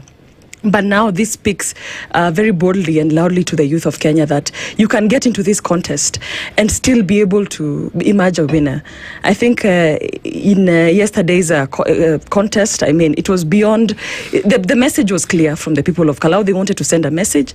And even when we talk about the IEBC, it is going to deliver credible elections, not because they want to or because they desire to, but because they have to and make them be able to do that. Because the coordinated approach that was there in Kalou really showed that rigging elections is not easy in this country, and it has never been. And even thanks to Raila Amolo Odinga, the former Prime Minister, who went to court many times and ensured that the law was very clear, saying that the election, the results are declared at the polling station. These are very landmark rulings that we've had in our nation, especially in our democracy. And they go on to speak to us. Those who doubted and said that William Ruto is going to rig the election in 2027 can now place their doubts aside and believe more in this nation. When we talk about that the youth of Kenya are there and they're saying that it's going to be one term. It is going to be one term, definitely. And the mountain has spoken, and more importantly, the people of Kenya has spoken. It was a message they were sending very clear. And as much as all political parties fielded candidates, including Jubilee Party, because of the freedom of democracy that we need to exercise in this nation of political parties, the people of Kalou had indeed made up their mind, and we cannot take that away from them. I want to appreciate them. I want to tell them thank you for standing with the country of Kenya and showing that it indeed can be done. And as we are moving on as a nation, from any Kenyan seated across the nation, here and abroad, I think it's a very, very, I'm feeling so emotional about yesterday, because if it would have been otherwise, hii ndio inaitwa kukula fair and you don't show up. That was beautiful yesterday. I cannot thank the people of Kalou. Asanteni sana, and the leadership there. Wow. Today is one of those days where we are trying to come to terms with what has happened, because a lot of conversation has happened around this by-election. People are chest thumping, saying, this is my region, you will see. Others were saying, we'll meet on the ground. I'm the deputy president. I'll show you dust. So all the camps were trying to employ their various campaign mechanisms to try and woo the voter. But what do you think largely influenced yesterday's outcome? Because we saw the UDA fraternity invest heavily. Figures keep staggering. But if you were to work with around 500 million, and given the numbers they got, around 5,000, that would mean a vote was going for 100,000. But they did not get to win. It's a dismal performance, losing by about 83%. That is, quite a dismal performance. The same goes for Jubilee. You would say we had around 144 polling centers. Yeah. Your candidate garnered around 198 votes. So it asks, when you look at all that investment, but what would you say largely influenced the outcome? In my political science class, my good lecturer, current MP for Elgeyo, Mr. Kimayo, my good friend, always could remind us that sometimes we win by losing. According to you, or according to many people, the eyes of, if you look at it barely, you could just see because they just wanted to win and become the MP and all that. But for us, as UDA, I could tell you that we won that election by losing. How? Could you expound on that? Oh, good. This is what I mean. Look at the previous by-elections. As Kenya Kwanza, or as broad-based, we have been winning almost 7 out of 8 by-elections. We have the results. Right. So that's why I disputed the statement that this election was not a litmus or whatever, to test. Or all that. Because we have been having by-elections. And these by-elections, 80%, as Kenya Kwanza or broad-based, we won that. So if at all the by-elections were litmus test, then we are headed the right way. Then, if we are using the by-elections to test the waters, whether people are supporting the government, or 2-term or 1-term, then I could boldly and say that the people are supporting 2-term. Because this is the first time DCP, I think the first, apart from some MCA seat they got somewhere, this is the second time that they are winning that. So this is how we won by losing. If we could have won yesterday, you can confirm with me that we could have dismantled the opposition. Totally. They will not have any say. What will they say? I mean, they have tried, they have been losing. But again, they have won. Now, at least we have elevated them. So how is not it to a our win? class? How is it a win for you? At least now we can talk when it comes to opposition. We can say now we can compete with them. Because we cannot just be competing with the losers. If they can lose in MCA, in MP, in senator, now how can they compete in presidential election? Now at least they have won for the MP one.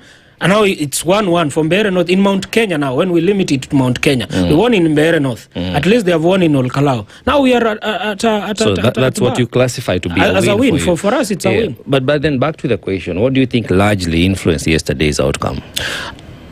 From history, of course, we always go back to history for us to tell the future or the current and all that. We cannot assume history. My good friend here and my leader in coming Kiambu's finest women rep has reminded us what happened in 1995 in Kipipiri. I mean, this is a background for the one-term people, the opposition. So we could not underestimate them, just like we had that wisdom from Libya. We could not underestimate them. So what really mattered there, I could say that these people, they knew what they wanted already. So even if we could do whatever we could do, they could still vote for the person they want. And that's what we are encouraging as a government or as a patriotic citizen. As we go to the election in 2027, we know who we are going to vote. We will not be influenced, whether by money, incentives, or anything.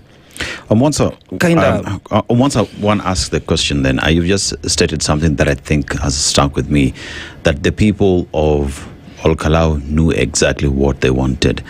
Does that then mean that the winner had a better agenda than you did? Yeah, absolutely. Not we did.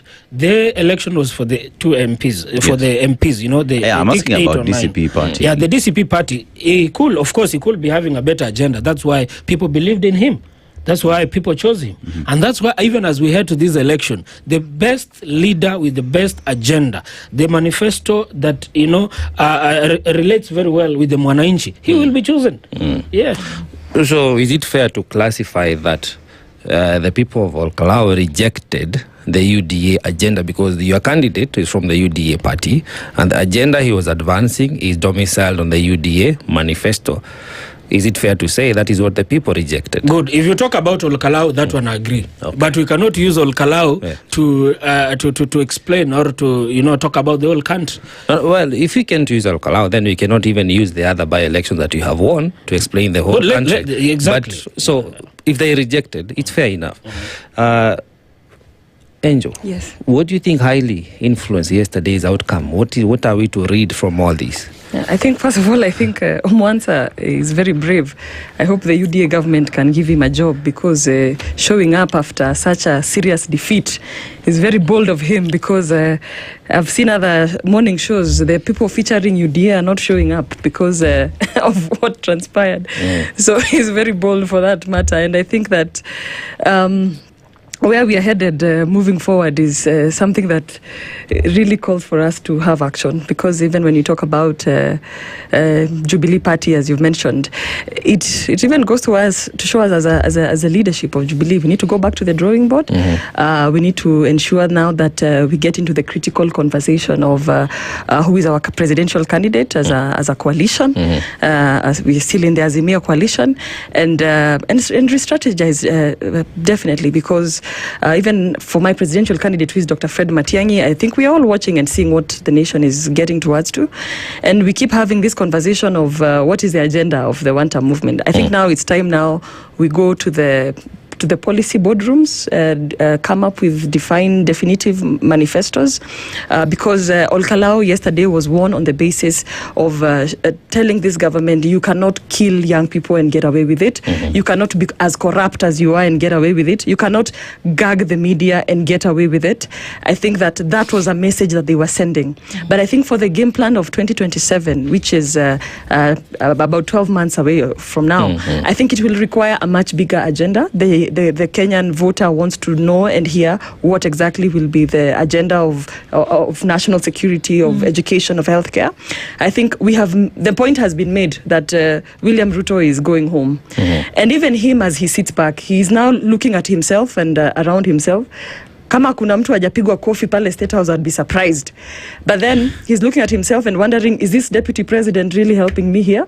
We didn't see him feature quite significantly in that campaign for Kalou. He'll look at his cabinet, even the Mount Kenya, because he's been very ruthless with his approach. Anti-stock unit was poured down in Kalou, and that shows exactly the kind of war chest that he had put up for himself. And we even saw that war chest coming to life in the national budget, that when Uhuru Kenyatta left it in 2021, 2022 was about 200 billion, and William Ruto has set it at 590 billion, showing that he's going military in case he runs out of options. And he did exactly that yesterday. He let out every card that he had in his pocket. And so going about what he has to do now, he even has a much bigger job of going back to think about even these Mount Kenya seats that he's dishing out in cabinet to try and ensure that he has the region in his pocket. That is something that he has to go back and think about. I think that he has truly been whitewashed. I hate to be William Ruto today, but the English say, as you make your bed, so you must lie on it. Omwansa, do you think that moving forward, because obviously, anybody who is going to re-strategize or look at how then you're going to go into the year 2027 must then look at the mistakes that you made in the past, if there were mistakes made, or, do a bit of a turnaround if you're going to remain part of a competition. Sports teams do it all the same. I'm sure right now, Argentina is watching all the matches that Spain played, and Spain is watching all the matches that Argentina played, and to see what they will do on Sunday. You get what I'm going? Do you think that then using the money to grab the hearts of people will be a strategy that will be used in the future again? Not at all. Okay, it won't be used? Not at all. Even if it will be used, people are woke. And I'm happy. My good friend has said that I'm brave enough. I am a lifetime member of the ruling party, as the Gen Z party UDA leader. Money will be used. People will dish out money. Politicians, aspirants. But again, the people are woke and they know what they want. That's what I'm saying. Even if today I'll walk in a room and I find my good people of Jubilee dishing out money, I will collect. Okay. I will pick it. But I know who my presidential aspirant is. Yeah. I know who my MCA is. The person that really, who cares. The person who has proved beyond reasonable doubt that is going to work for us. And that is what happened. So, yes, again, I will also agree that the Kalou election, I really like that. I liked what happened yesterday. You lost. You like that you lost. That's why we are learning. That's why we are learning from that. I mean, a wise person, my grandmother always reminds me to learn from our mistakes. I mean, it's only through mistakes. Even the constitution that we have today, the country we have today, is through our past mistakes that we've been making as a country. Okay. That's why you see here we have a challenge. Now let's fix here. Here we did. Let's do this. So as we go on to the next election, to 2027, Mwananchi will be able to know. When you come to vie, you are not a new person in that area. We already know you. We know what you have been doing before. The same way, we already know my dad. We know what he has done, even as our presidential candidate. We know his manifesto. We know how he's delivering the plan. Your father is running for president? My dad, William Ruto. It's figurative. It's figurative. Okay. All right. The same way you are calling Raila Amolo Odinga Baba. The same way you call Paul Ongili Babowino. The same way you call... it's my dad. He's the father of this nation. The father of this nation. So of course we owe allegiance by respecting him and respecting the office. So that's why I call him my dad. So is using the handouts that we saw, I mean, you can't deny what we saw, and it was to really grand proportions. If it is clear that people will take and make a different, and they've already made a different decision in their head, do you think it is a tool to be used in campaigns? It ain't a tool, and I don't advocate for that. I don't really advocate for that, but we can't run away from it. I mean, it has been there since time immemorial. It has not started today. It's only that by this time, they have made it publicly. They have made it a norm to happen. So I will say, it will still happen, but again, I really want to remind the people in civic education. I want to remind them, as much as you take those incentives, as much as you take that money, please give us good leaders. The same way you chose a good friend from DCP yesterday. As we go to the next election, please vote for the people who cares for you, not people who just go on sunroofs and say one term and say must go and say what and what. Listen carefully, because if you look at Kalou, there was no must go or one term. People voted for the person that they really thinks that cares for them. So as we go ahead, for me, I will really ask, just remind our good opponents to up their game. Tell us what plans do they have for the Kenyans. Apart from one term and all those slogans, what do they have? Because that is what the people will see, not the money or anything. One would argue that maybe the people actually did see that, but okay, we'll get back into that conversation as we continue. We're looking at the aftermath of Kalou's decision yesterday and what this pertains to, or rather, amounts to coming into the next year. We'll continue with these conversations. Stay with us. Let's take a quick look, a quick break, and we'll be back after this. This is the Situation Room, the only way to start your day. Traffic. All right, let's see if there's any change to the traffic. Not much this morning, and it looks like you'll be able to get where you're going without too much of an issue. On the Thika Superhighway coming through from that Outer Ring Junction, you'll get to Pangani at the underpass before you'll find any real traffic. And on North Airport Road this morning, in and outbound traffic is starting to be a bit of a thing. As you head in the Embakasi direction or come from that direction, right around North Airport Road and then getting towards Outer Ring is where you'll find most of the traffic this morning. Mombasa Road looks good. Did you find the zebra on the southern bypass? Okay, let's talk. Keep things moving. SpiceFM KE on X, hashtag the Situation Room. Every day behind the scenes, Kenya Pipeline Company PLC keeps Kenya moving. Now operating as a public listed company, KPC PLC is built to support national development and energy security. From the Port of Mombasa to East Africa, KPC PLC powers transport, storage and distribution of all petroleum products. And through KPC Foundation, it continues to uplift communities across Kenya. KPC PLC, now a public listed company, fueling progress for Kenya.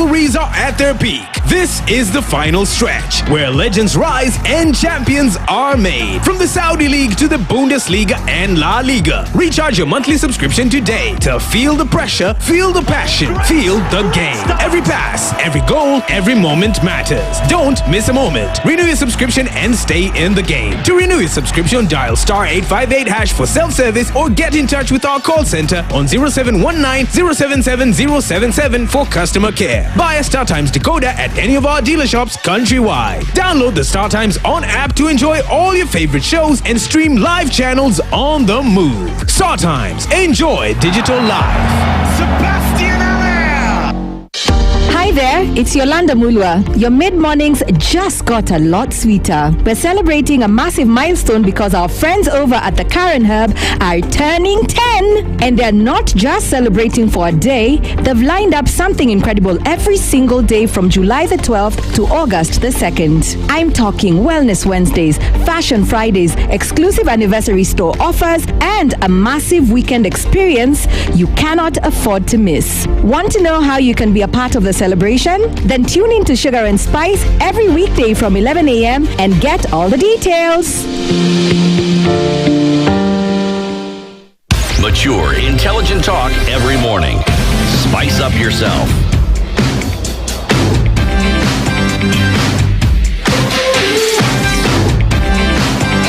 Mornings done right.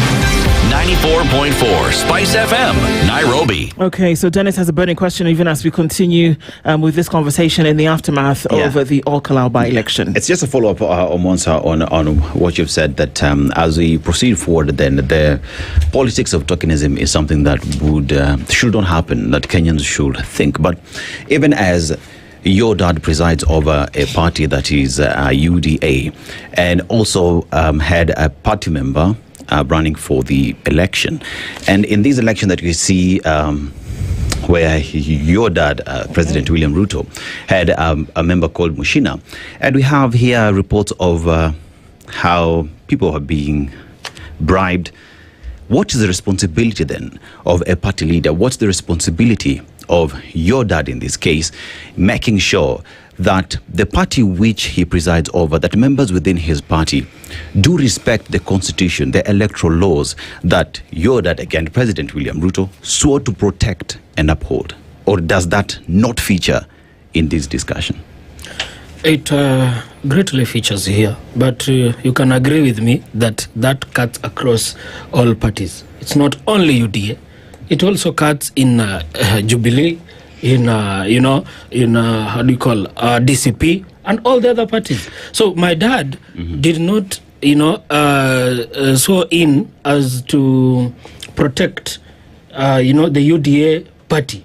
He is the party leader, but he's so in as the president of the Republic of Kenya. To protect the constitution of Kenya that has an elections act which stipulates how elections will be held in the country, and him as the figure father, him as the father that sets the stage on how things would be done.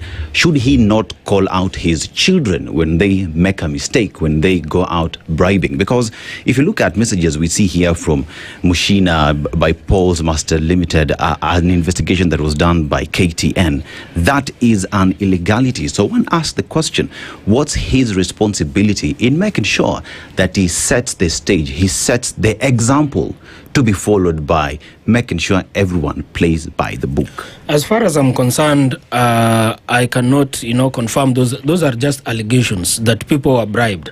People are given money to go and vote for a certain, or particular individual. Those are just allegations. And if they are true to that cause, then we have an institution that is fully fledged to take action against those people. And the institution is IBC. They could have even, struck out. That's one of the options, to strike out our aspirant or DCP aspirants. Because when you say that we focus only on UDA is the one that was bribing, of which we do not have those facts. Those are just but allegations. So I don't see the need of bringing my dad in this issue. Him as a party leader, on this, because those are just allegations. When we have a report, when we have a concluded verdict, or a fully, judgment from the IBC or investigative officers, then now you can now ask him, why is he protecting, why is he not, speaking out about the same? But these are just but allegations. For the purposes of this conversation, I think so we don't confuse ourselves. Let's refer to him as His Excellency the President of the Republic of Kenya, so we don't get confused. But once in a while, because I'm used to calling him my dad, and that is why I said, for the purposes of this conversation, so that we don't confuse people here. Okay? Okay. Go ahead. Well, yeah, so again, let's look at President William Ruto then as leader of government. President William Ruto as the appointing authority to cabinet secretaries. As we know very well, and again, the Elections Act, public servants should not participate in any election or anything around the election. We cannot say that, Angel, that the elections, the campaign process, as we saw in Kalou, we did not see cabinet secretaries going down there to campaign. And with that, then one asks the question, if we are saying that Kalou set the precedence for what is to come in 2027, is this allowed to happen when we blatantly break the law that we swore to protect? Dennis, it's very unfortunate that we see such things happening, and even when we say that the IBC will deliver a free and credible election, we saw what it takes for that to happen. We saw the people of Kenya cannot stay home and wait for the results to be tallied. You have to physically wait you have to kupiga kura na kulinda kura. That's the case we are seeing. I think if anything, for anything to happen in this nation, there has to be a price that has to be paid. And that unfortunately has to be paid by we, the people of Kenya. The other day we saw ordinary citizens being attacked when they're just minding their own business on a busy Saturday morning, and getting attacked by goons. And the people of Kenya are asking themselves, must we do everything? Must we be the ones to ensure that there's law and order? We have armed forces that are required, and we pay them to do that. We have institutions and bodies that should ensure that those things don't happen. But now what we have come to see is that if we do not call them out ourselves, like what we saw in Kalou, a very bold move, stopping police vehicles and checking police vehicles for ballot papers, it is going to take us a lot of initiative as a citizenry to ensure that these things happen. I think it's like we are back to 1963, just after gaining independence and rebuilding the nation, because now the citizen is tasked with so much responsibility. The citizen is the one to vote. The citizen is the one that is supposed to decide what kind of person they're going to vote for. They campaign for that person, and they ensure that that vote is secure, and they also ensure that public officers don't come to campaign. Now that means that there should be boycotting of meetings, like what Gachagua was trying to do yesterday. I mean, if it were not for the consistent interviews that the press conferences that he kept on doing, because there was nobody to check for the mwananchi. He had to keep doing that. And even a big applause to the media for ensuring that we had consistent airtime on what was happening real time on the ground. Even the media now has to play a very huge role in that.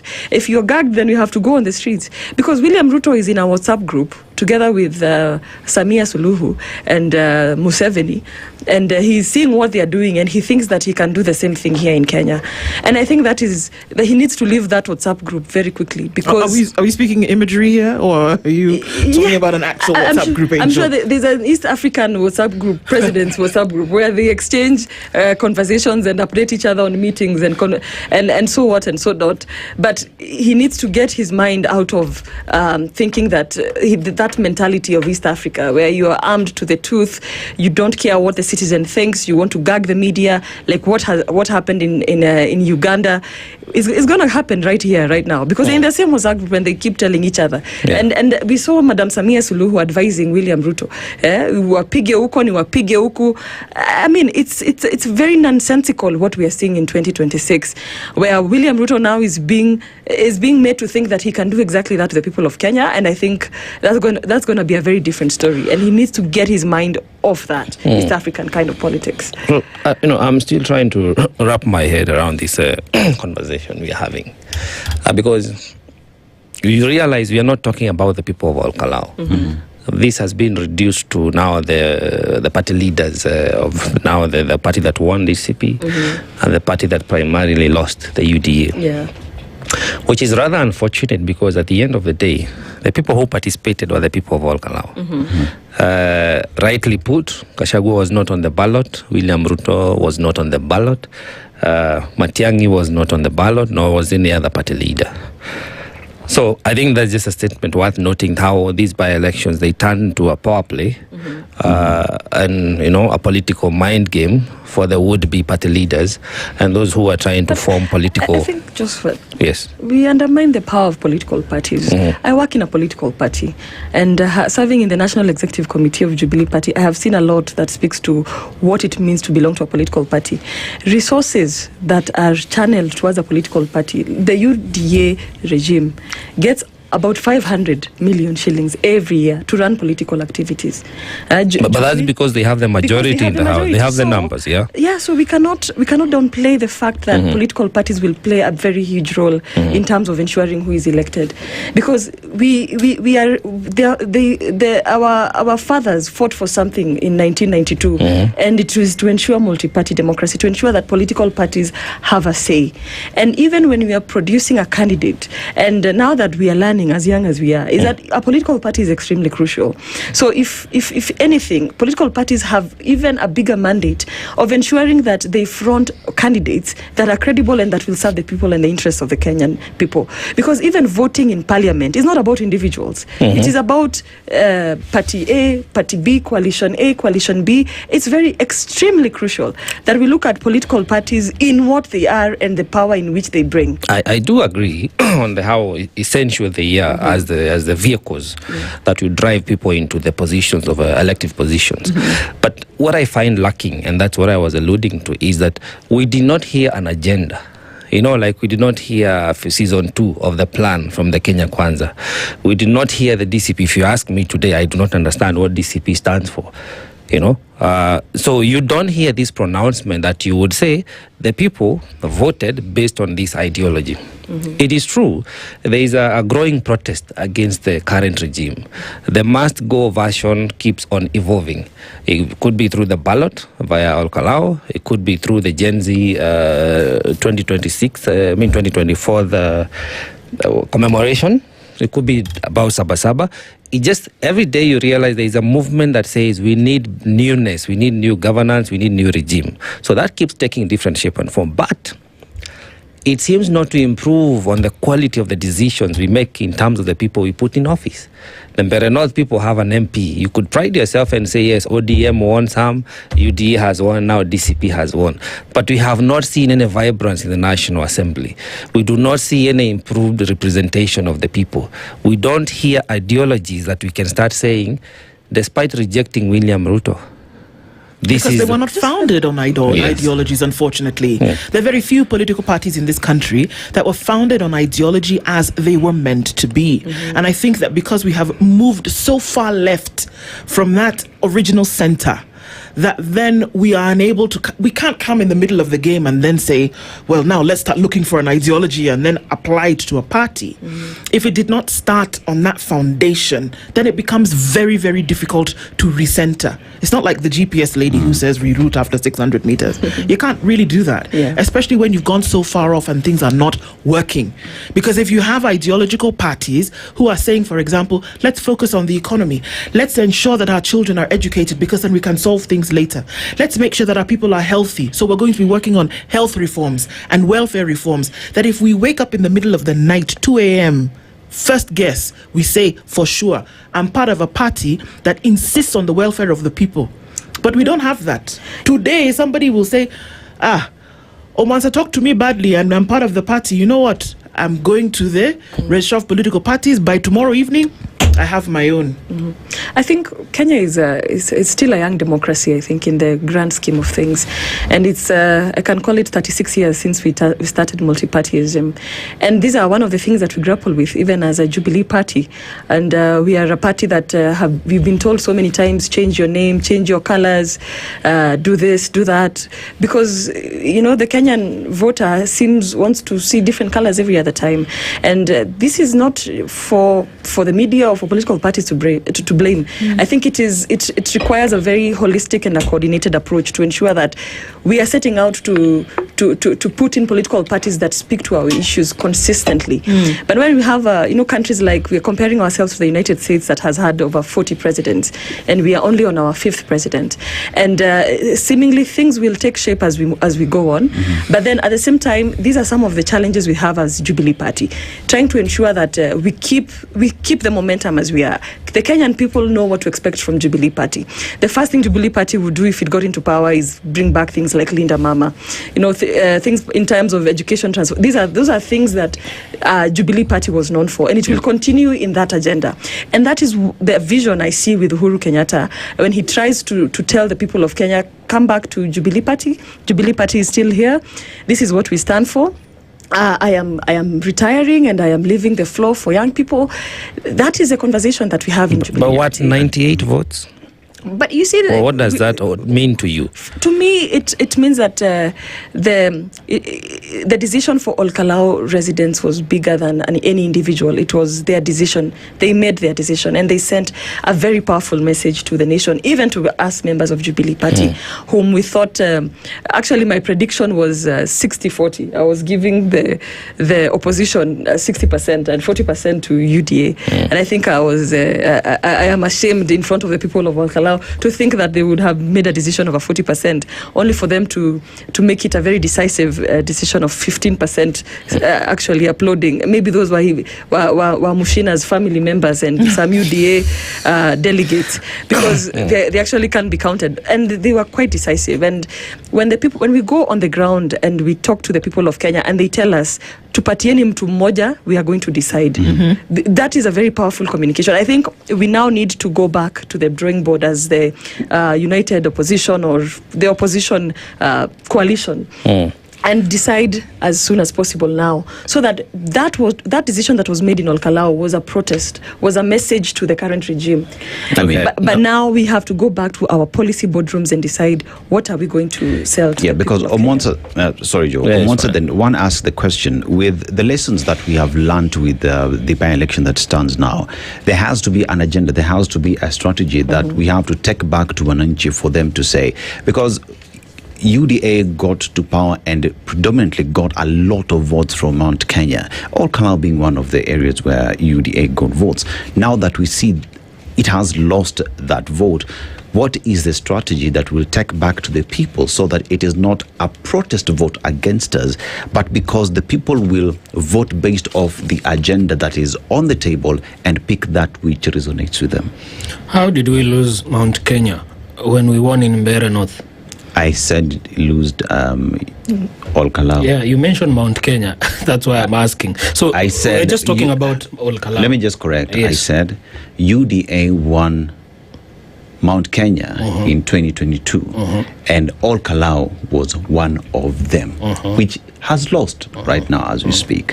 So what is the strategy that UDA, you as the president of Gen Z within UDA, is employing so that we do not see a protest vote against the party, but let it be a vote on who has the best agenda on the table? That's my question.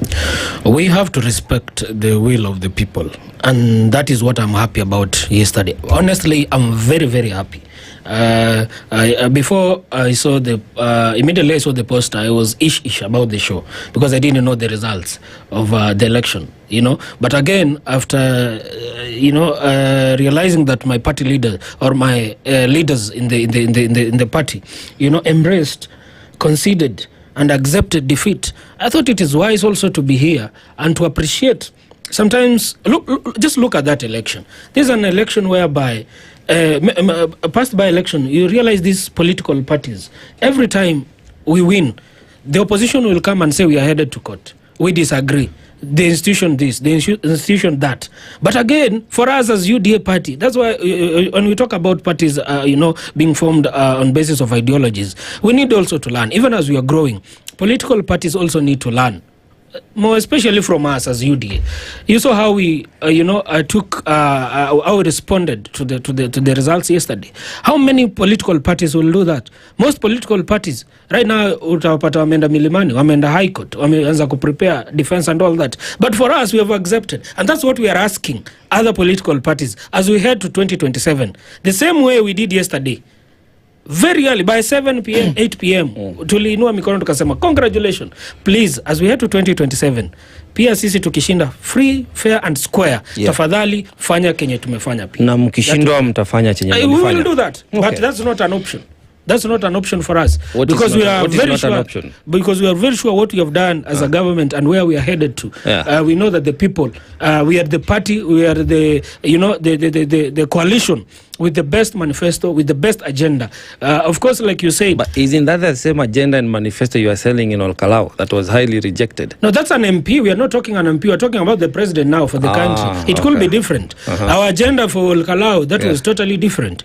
Of course, for the some Mushina and all that. But now as we go to the nationally, we realize that we have a manifesto, we have an agenda, and we lay it out sooner or later. And people, I'm very sure, will buy that. My answer has not yet been answered. My question has not been answered. Okay, go ahead. Let's ask one Mine more is time. very simple.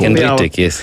What is the strategy that we are employing of the lessons that we've learned that we will place for the people not to have a protest vote, but a vote based off an agenda that resonates with them? That's what I've explained. I've told you it first starts with the political party. Start from at the political party. The moment we accept, we are ready to accept those results. That shows maturity. That shows that even the people will be able to, to agree with us. Because when you see a party leader comes and says, no, we disagree with those results, then the people will not even trust the institutions. So maturity in the acceptance of results is a strategy for how to go ahead? One of the strategies. Of course, one of the strategies. But again, we are going back to the people, to listen to them. Where did we go wrong? What did you really want? Now we will also learn from the other leader. What did he sell? Maybe that's what the people wanted. And then maybe we'll rebrand ourselves and go back to the people. Okay. And that is to MP aspirants. Is there an option that you get sufficient feedback indicating rejection? You also can decide not to run. The president can decide not to be on the ballot if the people outrightly reject from your seeking feedback? Sorry? Is that an option? That as a party, as you try to find out what you need to change, that people outrightly indicate they have rejected William Ruto, can he also decide not to be on the ballot? Is that an option? Not an option. It's not an option. What will just happen, it will help us, to fill in the gaps where we failed or something. Okay. Maybe quickly, Angel. Yes. The late MP of Kalou was a Jubilee member, and it was expected that Jubilee would somehow retain this position. Yes. So the loss of this, is this a continued attrition of the Jubilee party? Because you remember, build up to 2022, Jubilee lost in most of the by-elections in 2021. And now here we are again. This by-election, as you say, your party leader is trying to woo people back into the party, but they have lost in a stronghold that would be perceived as his backyard. Is it to say that his political command in the region is just wearing off? Well, I wouldn't be too quick to say that. I think that he slightly earlier, before the death of Mheshimiwa Kiaraho, there was a funeral Uhuru Kenyatta attended in Kirinyaga, and he said he gave his blessing to every political party that was there. And I think by now we know the nature of Uhuru Kenyatta. He is not the kind to micromanage or to try and interfere with the will of the people. And for Kalou, it was very clear that their decision was based on, it was a contest of showing who is who. And the people wanted to show their might, and they were not battering an eye. And that's something that I have to say we have to go back to the drawing board and restructure and reconfigure our agenda as Jubilee Party, and even as we engage nationally, because Jubilee Party, we have a presidential candidate who comes from from Nyanza, and we have an SG who comes from Masailand. We are a national party. I come from Kiambu, and this is a national party. We don't just think about Mount Kenya alone. We are thinking about the entire nation, from coast to Turkana, all over. And as time goes by, I want to encourage members of my generation. I think it is our time. If we come out in large numbers and ensure that our agenda is out there. Even myself, as I contest for the woman rep seat in Kiambu County as a young woman, to be the first young woman elected as a woman rep. I think this is the time, and I would urge every other young person out there to ensure that they register as a voter, to ensure that they run for office, to ensure that you adopt a candidate, adopt a polling station. This is a moment for reckoning for our generation. Let us focus on that. Indeed. And I think one number to look at is that of the registered voters that came out in Kalou, just over 50% of them came out. So that's another thing, whereby if you're registering to vote as a Kenyan today, that you need to know that the secret is in the numbers. I want to thank both of you for joining us in this conversation this morning. Angel Bovia is the national chairperson of the Jubilee Youth League, and Omwansa is the UDA Gen Z party leader. Both thank you for being here this morning. Good morning. Our conversations continue. It's 8 a.m. The latest news from around the world. 94.4 Spice FM.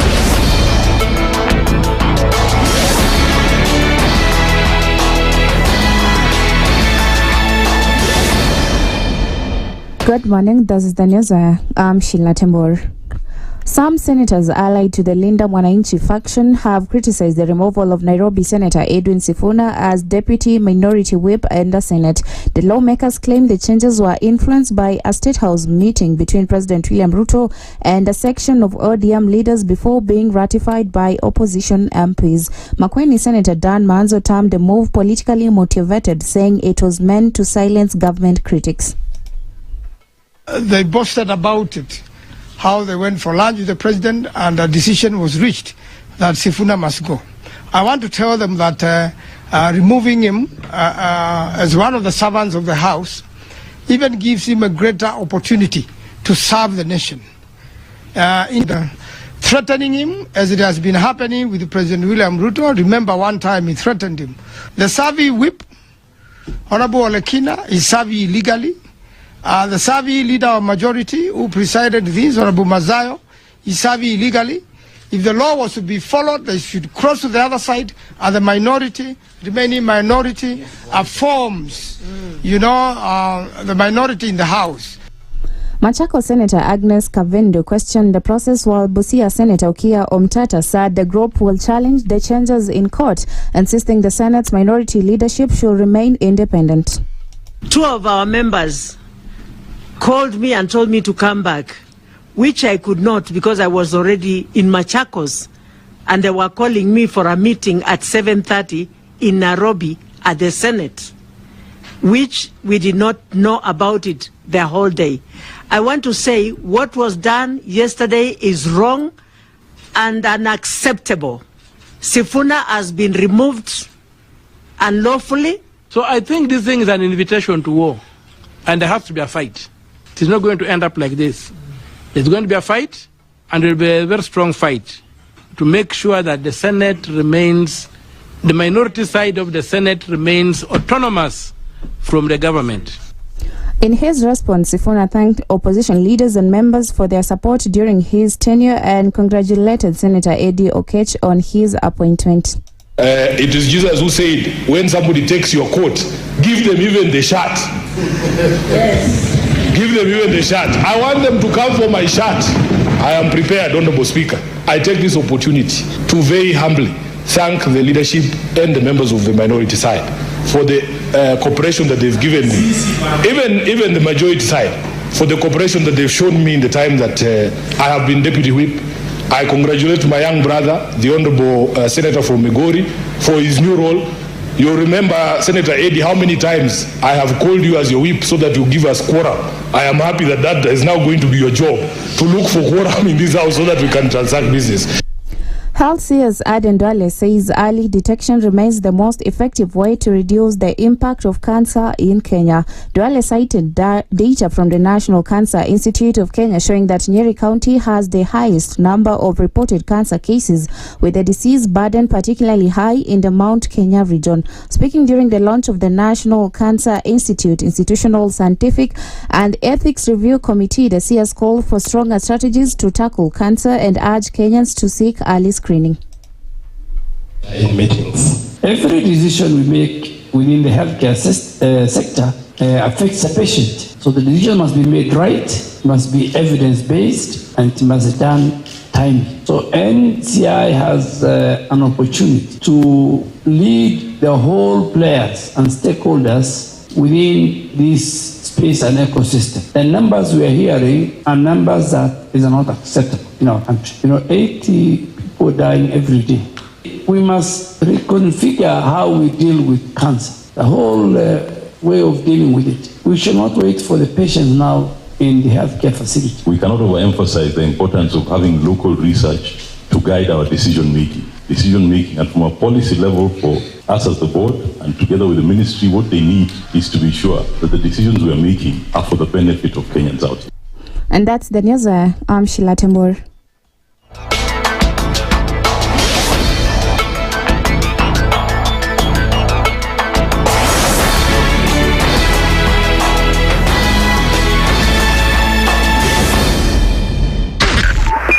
.5 Spice FM, Kisumu. The following takes place from 6 a.m. to 10 a.m. every weekday on Spice FM. SRC's mandate is constitutional. It's not an advice. It's actually something you must do. Like now you abandon, of course, the narrative of wheelbarrow, Mjenggo, Mamamboga, and all those, that rosy narrative. Your expenditure is 3.3 trillion, and you're collecting only 2.5. Out of that 2.5, you're spending 1.8 trillion to service loans and so forth. That the CDF kit, it's in itself a symptom of corruption. This is the Situation Room. The only way to start your day. The following takes place from 6 a.m. to 10 a.m. every weekday on Spice FM. I am also a publicly elected official. Okay. My salary is paid by your taxes. Yes. So if you need me to answer questions, we will not run away from you. Asante We will always be here. The government itself is engaging in corrupt practices. That the government itself deliberately schemes to influence through bribery members of parliament. You pay for a passport online. Alafu you're told there are no booklets. I rebuke matters corruption because corruption has brought this country to its knees. This is the Situation Room. The only way to start your day.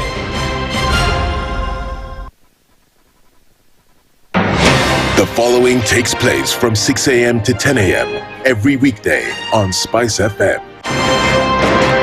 Presidency is fairly interesting in the sense that it will actually take us to a new consciousness. Swali zile watu waulizi na swali muuliza na shangala ni aje kwani huku kunaendaje? 30 billion shillings annually on travel alone in public service. A Kenyan can even demonstrate every single day of his life that Ruto must go. That is the only message of his demonstration. That is his right. That bribe blinds the eyes of the wise and subverts the cause of those who are in the right. This is the Situation Room. The only way to start your day. The following takes place from 6 a.m. to 10 a.m. every weekday on Spice FM. Presidency is fairly interesting in the sense that it will actually take us to a new consciousness. Swali zile watu waulizi na swali muuliza na shangala ni aje kwani huku kunaendaje? 30 billion shillings annually on travel alone in public service. A Kenyan can even demonstrate every single day of his life that Ruto must go. That is the only message of his demonstration. That is his right. That bribe blinds the eyes of the wise and subverts the cause of those who are in the right. This is the Situation Room. the only way to start your day. The following takes place from 6 a.m. to 10 a.m. every weekday on SpiceFM. Parliament has got powers. Let me break it down. The National Assembly can initiate. Mature, intelligent talk every morning. Spice up yourself.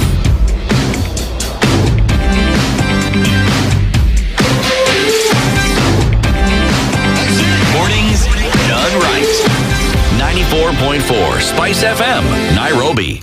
10 minutes after 8 o'clock, and we get into our second conversation this morning. Of course, looking into the aftermath of a by-election that was really one that had really hit political temperatures, and folks were then saying a lot of things about it. Before we get into that conversation for this hour, bomba us. Yes, let me bomba you. Now, when you talk about bomba, KPC PLC is telling you that they have been big on matters to do with the integration, because they are the engine behind fuel that pushes the economy of both Kenya and Uganda. So now, through that 1,700-kilometer pipeline that is managed by engineers state-of-the-art with monitoring technology, it is able to ensure that petroleum products leave the port of Mombasa to the lakeside city of Kisumu and all the way to Uganda to ensure that the economies continue to move on. But they are also ensuring that this fuel gets to you in a trusted way, in an efficient way, in a secure manner, so that you're sure that you'll get it on time, in time, and everything in between, right? So KPC is telling you that they also go further to take up smart children to school to ensure that they come back and plug into the economy and push it even further. So KPC is asking you, if you want to get to know more about them, you go to www.kpc.co.ke. More information you'll get there. You will plug into that and understand how you can even do business with them. KPC PLC, Kenya Pipeline. Bomba letu. Ukwaju wetu. I told you that by Friday. Ukwaji. Ukwaji. Hey, I told you that by Friday I'll get this thing. When I focus. Yes. When I focus, things happen. Slow it down a bit. No, if we slow it down now, we'll make mistakes. Yes. We just go fast so that nobody knows whether you're making a mistake or not. Okay. It's a strategy. Oh, I didn't know. Okay. I'm edified. Thank you. All right, this morning, at this point, the Kalou litmus test is what we're looking at, and everybody seemed to have been on test with this by-election, whether it was the electoral body, whether it was political parties, whether it was candidates, whether it was those who supported them, whether it was the people. Everybody seemed to have been on test here. And that's kind of what we're looking into this hour. Joining us in this conversation at this point is the program coordinator of ELOG, which is the Elections Observation Group, Marcus Agenga. Good morning, Marcus. Good morning. Karibu sana. Good to see you again. Thank you very much. Njeri Kahiga is also singing a song of celebrations of war. The national youth leader, a national youth leader is here with us this morning, and she has been passed about this whole week, but then she is settling, and she this time does not have her back against the ropes. Good morning, Njeri. Good morning. How are you? Feeling very good this morning. Okay. It is a good morning for we as winners as DCP party. We feel very happy. We appreciate that finally the people of this country have seen how the people of the mountain deal with this rogue regime. And we are hoping that you people will learn and catch up within the remaining 8 months, so that finally in 2027 we can take this rogue government home. And we are also appealing to them that they don't come for the gas cylinders, the boat, the mattresses. Our people are living in fear that at any time usikie mlango umegongewa uambiwe leta ile mattress tulikupatia. Wow. But we are very pleased to tell the government that now we need an audit report. You need to account for every shilling you brought to Nyandarua. You need to tell us how these tenders were awarded, the boreholes you drilled, who was awarded, what was their location, how did they go through the procurement process. Now we need accountability of the 16 billion they spent in Nyandarua. Okay, well, she's shooting from all cylinders, no pun intended, this morning. So let's get into that conversation. But before we do that, Dennis is going to share today's proverb. Yeah, a proverb comes from Libya, and I'll just go straight into the proverb. The tongue has no bone, but it's strong enough to break a heart. The tongue has no bone, but it's strong enough to break a heart. Marcus, how would you interpret it? Well, the way I see it, it would mean that the tongue has the power to elicit a reaction that would would cause serious heartache. Yeah, so while of course a bone would punch you and you have a physical pain, but the heart, in terms of words, would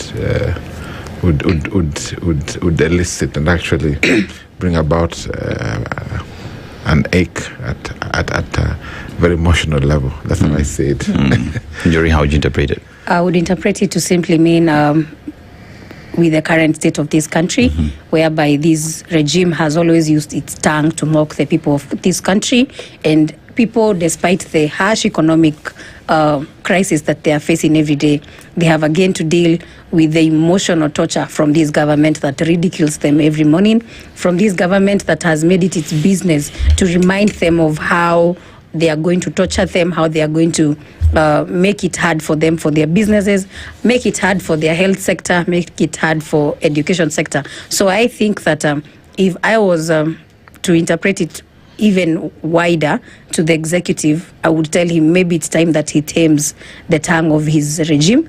That way the hearts of the Kenyans will maybe get softer for him, because as your newspaper reads today, it's going to be bad. It's going to be bad. It's the Kenyan people.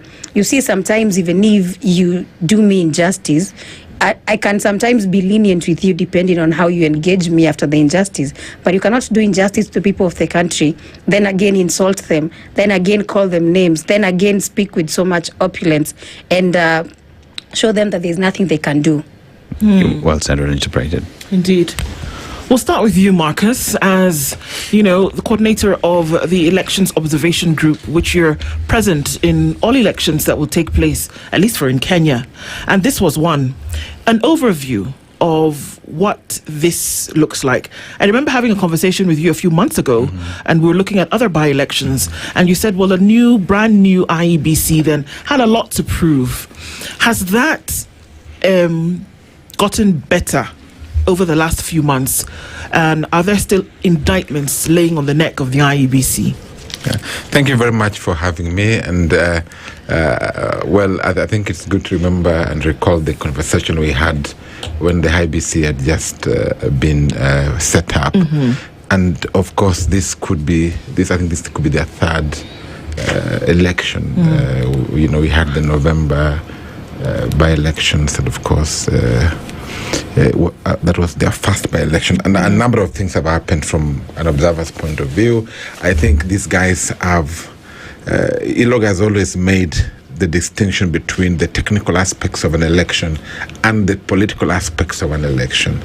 So at a technical level, ILOG, and if you read our statement on the eve of election, we commended IEBC for the technical preparations in terms of preparing their personnel to manage those elections, undertaking voter education in all Kalou. Of course, provision of strategic materials were done in good time. So at a technical level, the IEBC has done a commendable job. Even administratively speaking, of course, you are aware that in our statement, the ILOG chairperson declared the pre-election environment as heavily compromised. And of course, that was because of course, we cited incidents relating to vote buying, voter inducement, campaign disruptions and violence. And of course, with those things, we felt that the pre-election environment was somewhat compromised in terms of failing to meet the threshold of what we would call like a free and fair pre-election environment. But of course, what happened, these are election offences which must be investigated. IEBC has no power to investigate election offences. As you are aware, with the passage of Election Offences Act in 2016, the power to prosecute was passed on to the office of the ODPP as a power then to investigate and then prosecute. But then they recourse to an administrative action by slapping an MP with a 2.5. Maybe before we get to the to the cons, you see, we pride ourselves to be a constitutional state. And of course, we are guided, as you rightly put it, by the electoral regulations that we have. So there are various parameters that we look at for us to come out and say, yes, we've had a free, fair, and credible electoral process, whereby now the winners can say, this was okay, and the losers can equally come out and say, we lost fairly. So when you look at those key players, because you have now the institution, the IBC, you have the voter, who is a major stakeholder who is always overlooked, but is the determinant of all this process and outcome. You also have like the security agencies. You have yourselves as the observers, which is just an element of goodwill to oversee the process. How would you rate the performance of now all these stakeholders, devoid of the political parties, because also even them, they are key players, they're the ones who are campaigning for their candidates. How would you rate our performance on a scale of 0 to 9 in terms of compliance with the same laws we have set for ourselves? Well, in terms of the major players, yes, for this. So you have the conduct of the voter, you have the security agencies, the political parties, the institutions. Yeah. So in terms of, if I would, let me go step stage by stage. Okay. So in terms of the voter, elections belong to the people. Right. So elections, as I said, is a celebration of human rights, especially the political rights. So to the extent that the people turned out yesterday in the numbers that they did, for me in a by-election, that was commendable. I think it was a celebration of their fundamental rights to make a decision. So in terms of showing up to vote, I think I would give them, where 9 is the highest, I would give them probably 7. That's my take. In terms of political actors, both sides, Njeri, for DCP and UD and other political actors, a number of them were involved. I mean, there were parts where DCP was a victim, as you read our statement, where their campaign materials were vandalized, their rallies were disrupted. The same thing with the UDA. So in terms of the political actors, I would give them a 3. 3 out of 9. I would give that because of while these have not been really investigated, but from what ILOG has documented, the disruptions, the inducement, the bribery, violence, they were attributed to all the political actors in the area, at least what our observer reports indicate. So in terms of the election management bodies, IBC is just one of them. For example, these allegations, these offenses that are being alleged, DCP is having a rally, it's disrupted. The campaign materials are vandalized, and vice versa, and of course other political parties. These must be investigated. So then that's why ILO called on relevant body, in this case DPP, to investigate. I think maybe investigation takes time, but in an election where people want to have immediate outcomes, I think there's need to speed up the process. So I would give ODPP maybe 2 out of 9. I would give IBC, I don't know what Njeri would say, but I would give IBC probably maybe a 7 out of 9. Like I was saying, administratively, technically they've done a good job. Everything went as was planned. They even, of course, they have a power. I mean, there's a committee on the code of conduct, and they slapped a member of parliament, the 2.5, for some of these claims. They went to court and he received a reprieve, so he never paid it. So at least it attempted to do something. So I would give IBC about 7 out of 9. So some areas of improvement as we head to the general election. Now, Njeri, it is yesterday. It was the deputy president birthday. You decided to gift him from Kalou. A huge loss. Huge is the word. And I don't know how that speaks in your own interpretation. Because he came out in the build-up of the campaign saying that he's going to meet your party leader in Kalou and they're going to battle it out. Well, battle prevailed and the outcome is here. So that is one. And perhaps you could just respond to that. First of all, I want to tell the deputy president that happy birthday from the DCP winners. Sometimes, we have to stay with the fact that there's nothing much you could do first of all, I feel it was so cowardly of him to, be just thumping about how he's going to come deal with my boss and party leader, Rigathi Gachagua, in all Kalou. Yet the whole time during the 90 days, he was nowhere to be seen. And it was very unfortunate of him to discuss how he's going to come and battle it out with His Excellency Rigathi Gachagua when we were still mourning the death of our former member of parliament. So for me, I want to tell the deputy president, it's time that you pack your bags. This guy will not make you a deputy president next time. You could not even deliver at least 10K. Right now, if I give you 5,000 to, the difference between our votes and their vote is a whole 30,000. It's a whole salary. Ya mtu mahali. Yeah. The votes they got, 5,440. Ni 5,000 na mingine ya kutoa. You see, if I give you 5,000 right now, you go to a supermarket, you don't even need a shopping bag. So you can imagine how humiliating it is, considering the budget they spent. For the last 90 days, ministers, PSs, the whole government was in Kalou. It was so bad that we had even decided now we have to be very territorial. Ile hoteli wanakula na ile hoteli DCP nakula. In terms of just a normal restaurant, those guys used to feel all fancy, high-end accommodations. Some of us had to sleep in very accommodations we would not even want the public to see, because these guys were so bossy all over. Wakona Maran Cruisers na Kimbia. Yani, these people, we are just trying to show people that, we're going to show you how we deal with you. But then again, I think the people of Kalou, just like it happens in Nairobi, wameamua kukula fair. So wanakula fair president, hawajali. The follow-up question I wanted to make, and even if you look at the numbers, if they spent around $500 million in Kalou, it would mean for every vote they got, they spent more than $1 billion. Yeah, saying working with $500 million, so just to be fair, it would mean every vote was 100,000. Yeah. So that's something I would want ELOG to comment on. But my follow-up question to you was, this is not the first time the people of Kalou are rejecting William Ruto. Yeah. The late MP was a Jubilee member. Yeah. So in 2022, they rejected IUDA candidate, and because they did not want to affiliate, assumably so, with the party leader of the UDA, with William Ruto, the outgoing president. So there is an argument that this may not be a win per se for DCP, but it is just a confirmation of the rejection of the outgoing president, William Ruto, by the people of Kalou.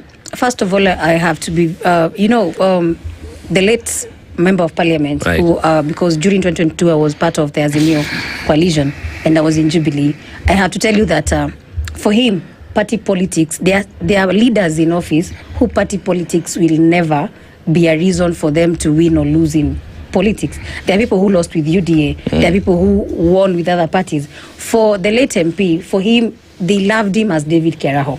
They loved him as an individual. His politics was quite generous. His deeds were deeds that people of Kalou will remember for so long. Him as a person, he did not even have a problem with the fact that I'm in DCP and he's affiliated to government. He was a very respectable leader. For him, when he won against the now member of parliament, Simon Godho, it was not about rejecting William Ruto. It was more of people just being honest and saying, this is our guy, we have to give him another chance. You see, doing 3 terms is not a joke in a county like Nyandarua, where most people do only 1 term. And for him, I think that if he was still alive to 2027 election, maybe because of how sick he had gotten, maybe he would not even have vied. But I am very sure he would have given direction that the people of Kalou would have felt we can maybe listen to him. So for him, it was purely an individual win in 2022. And again, the people of Kalou still overwhelmingly voted for William Ruto, because I think we only got like 60,000 votes as watu wa baba. And one thing I can tell you, the people of Nyandarua, is that party politics in Nyandarua has a big convincing power.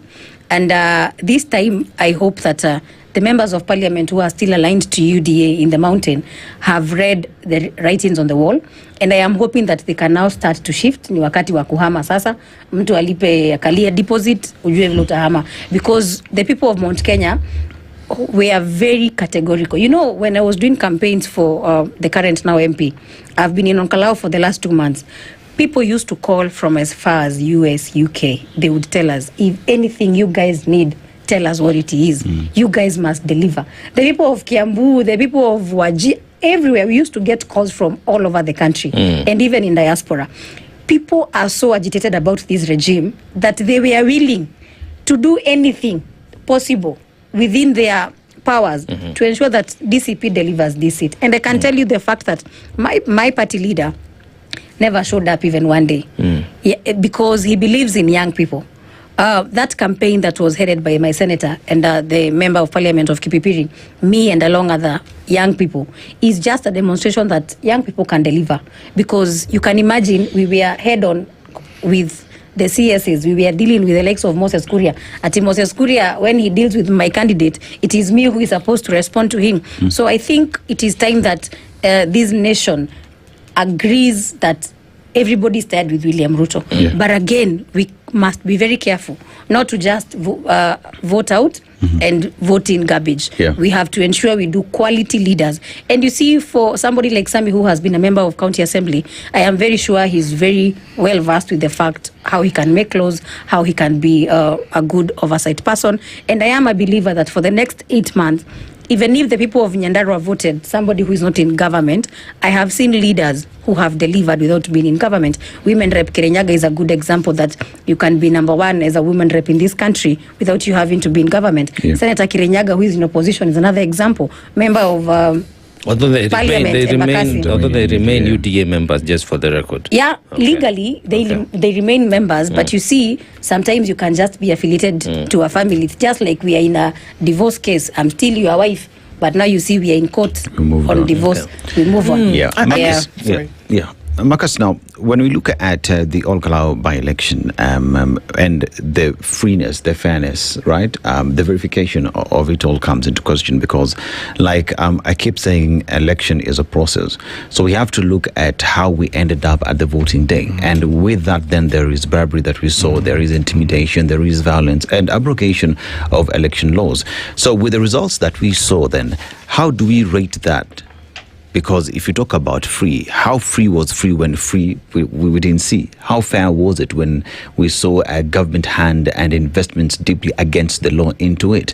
So with the lessons that we have seen today, what must IEBC do together with other agencies to give Kenyans the free, fair and transparent election? Thank you very much. This is something that is, I think we must have as Kenyans.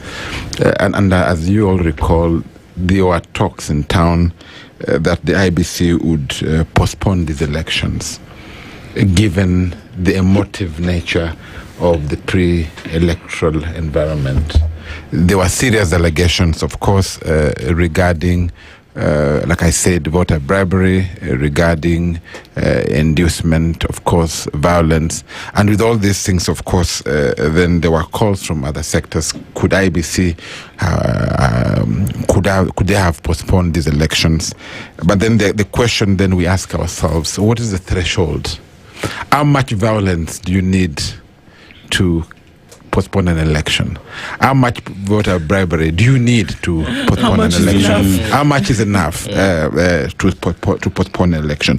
So when you and how much violence is required to postpone an election? So this raises very serious questions from where I sit as an election observer.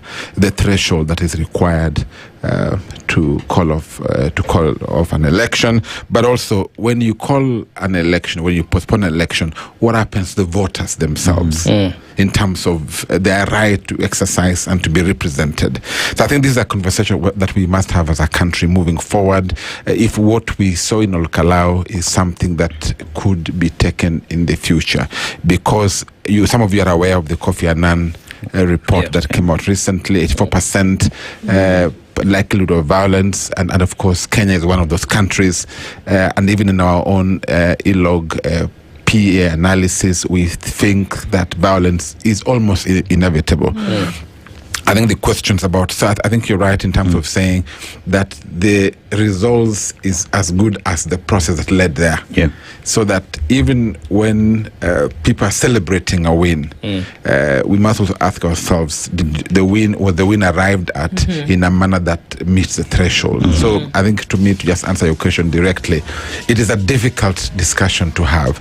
The law is very clear that if an election to be free and fair, it must meet certain threshold, free of violence. We ask ourselves, was Kalou free of violence?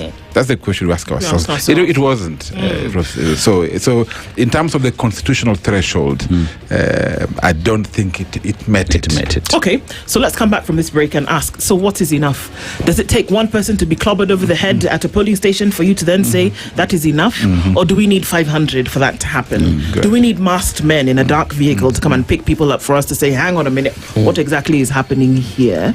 And then we'll also come in and look at issues around, so were people giving their opinion and voting out an idea, or were they voting in someone?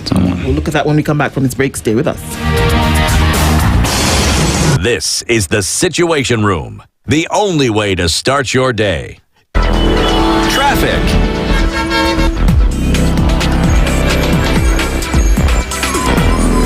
It's a busy Friday morning, yes indeed it is, but not too busy on the roads this morning. A little bit of traffic coming off of Thika Superhighway, and then there is inbound traffic coming in from Outer Ring, touching on the Superhighway, heading out in different directions, I would guess. But into the CBD, we're not seeing too much clicking here. There is some traffic around the Globe Cinema roundabout. It'll take you to Kirinyaga Road on one side, and then onto Moy Avenue, and then onto University Way on the other. Not too bad coming in from there. Ngong Road is a bit busy, but nothing too crazy at the moment. We're still on the hunt for that zebra. Don't go too fast on the Southern Bypass. You might just spot her. I've decided it's female this morning. Okay. SpiceFM KEONX, hashtag the Situation Room. Mature, intelligent talk every morning. Spice up yourself.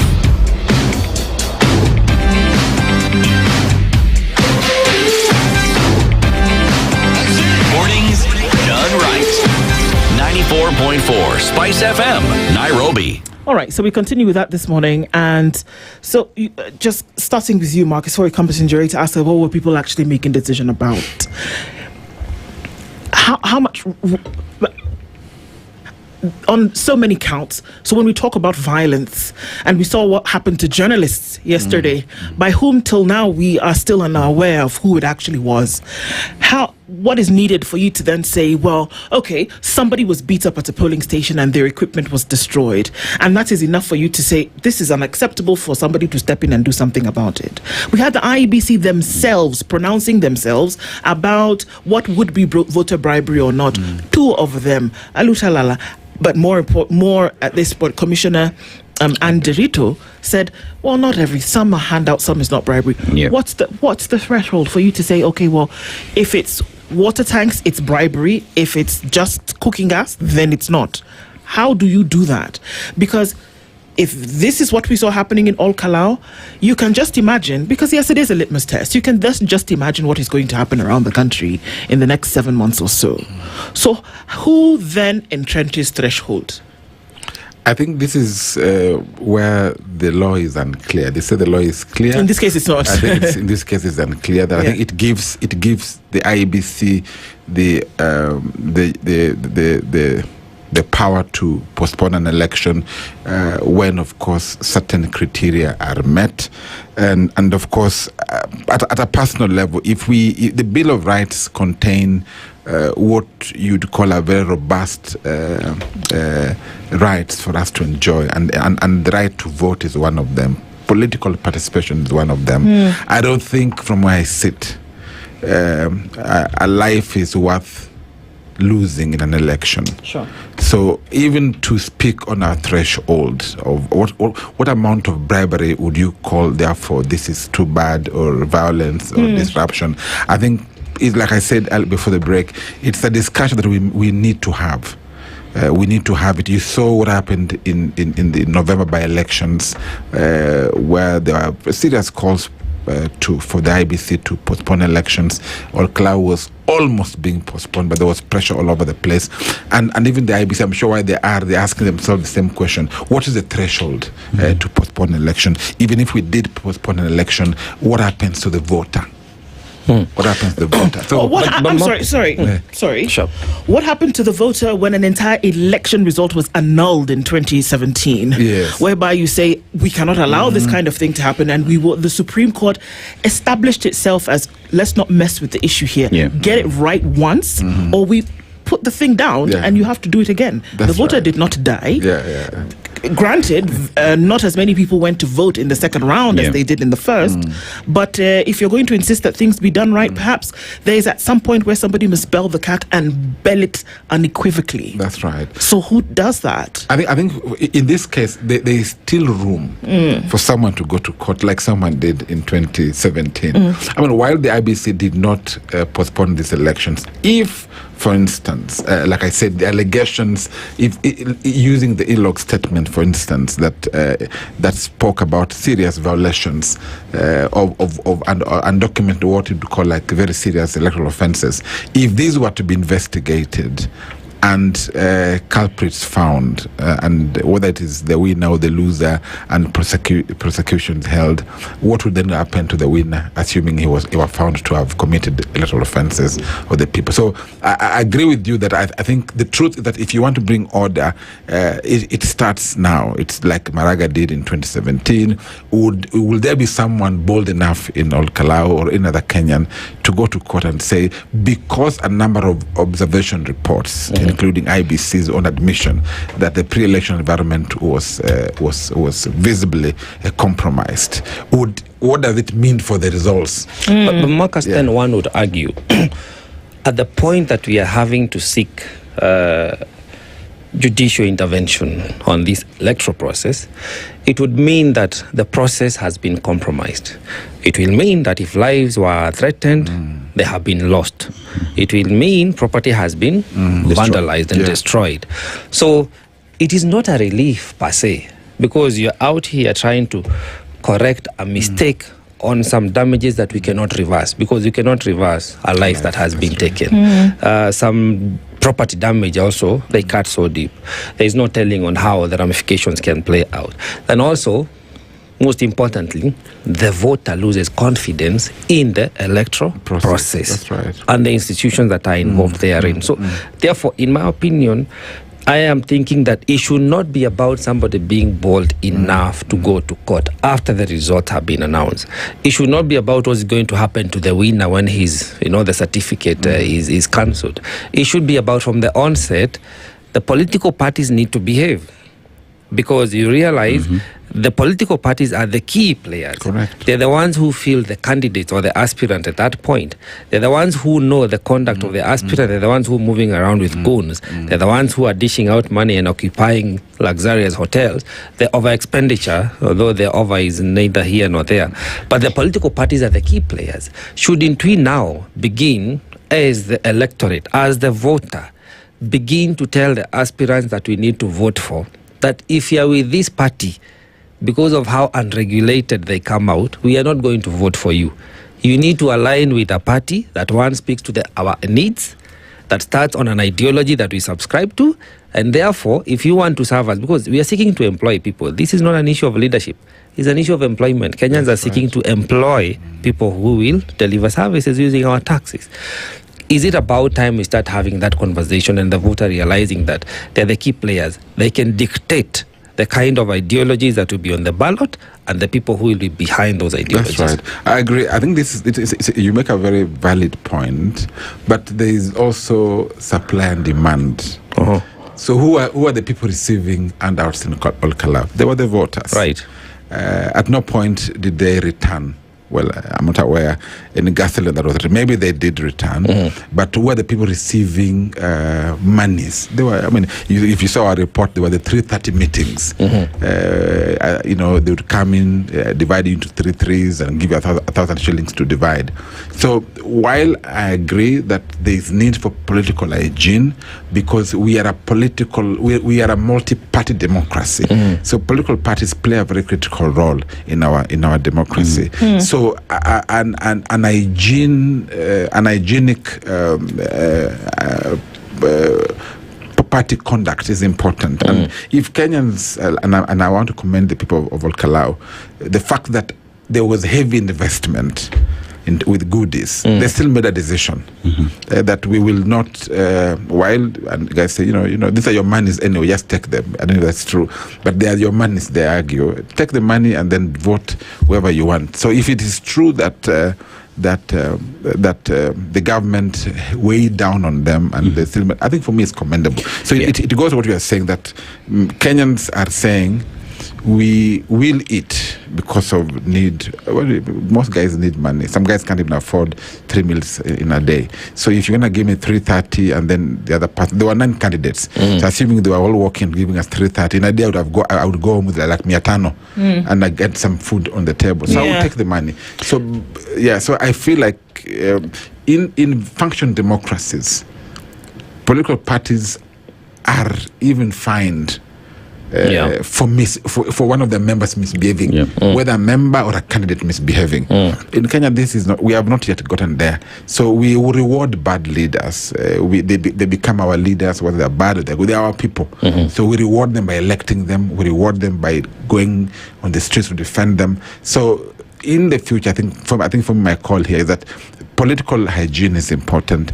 Good manners within the parties is important, but also even ourselves as voters, that rejecting handouts, because I can't sell my birthright, my future for 330 shillings, even though I need money to eat. And Njeri, then the question then comes, what is the responsibility of political parties in vetting those that they are fielding to Wananchi to carry their flag, in ensuring that, first of all, they are individuals who are clean? So background checks have been done. They've gone through, if it's scary, to ensure that they pay their taxes. EACC has cleared them.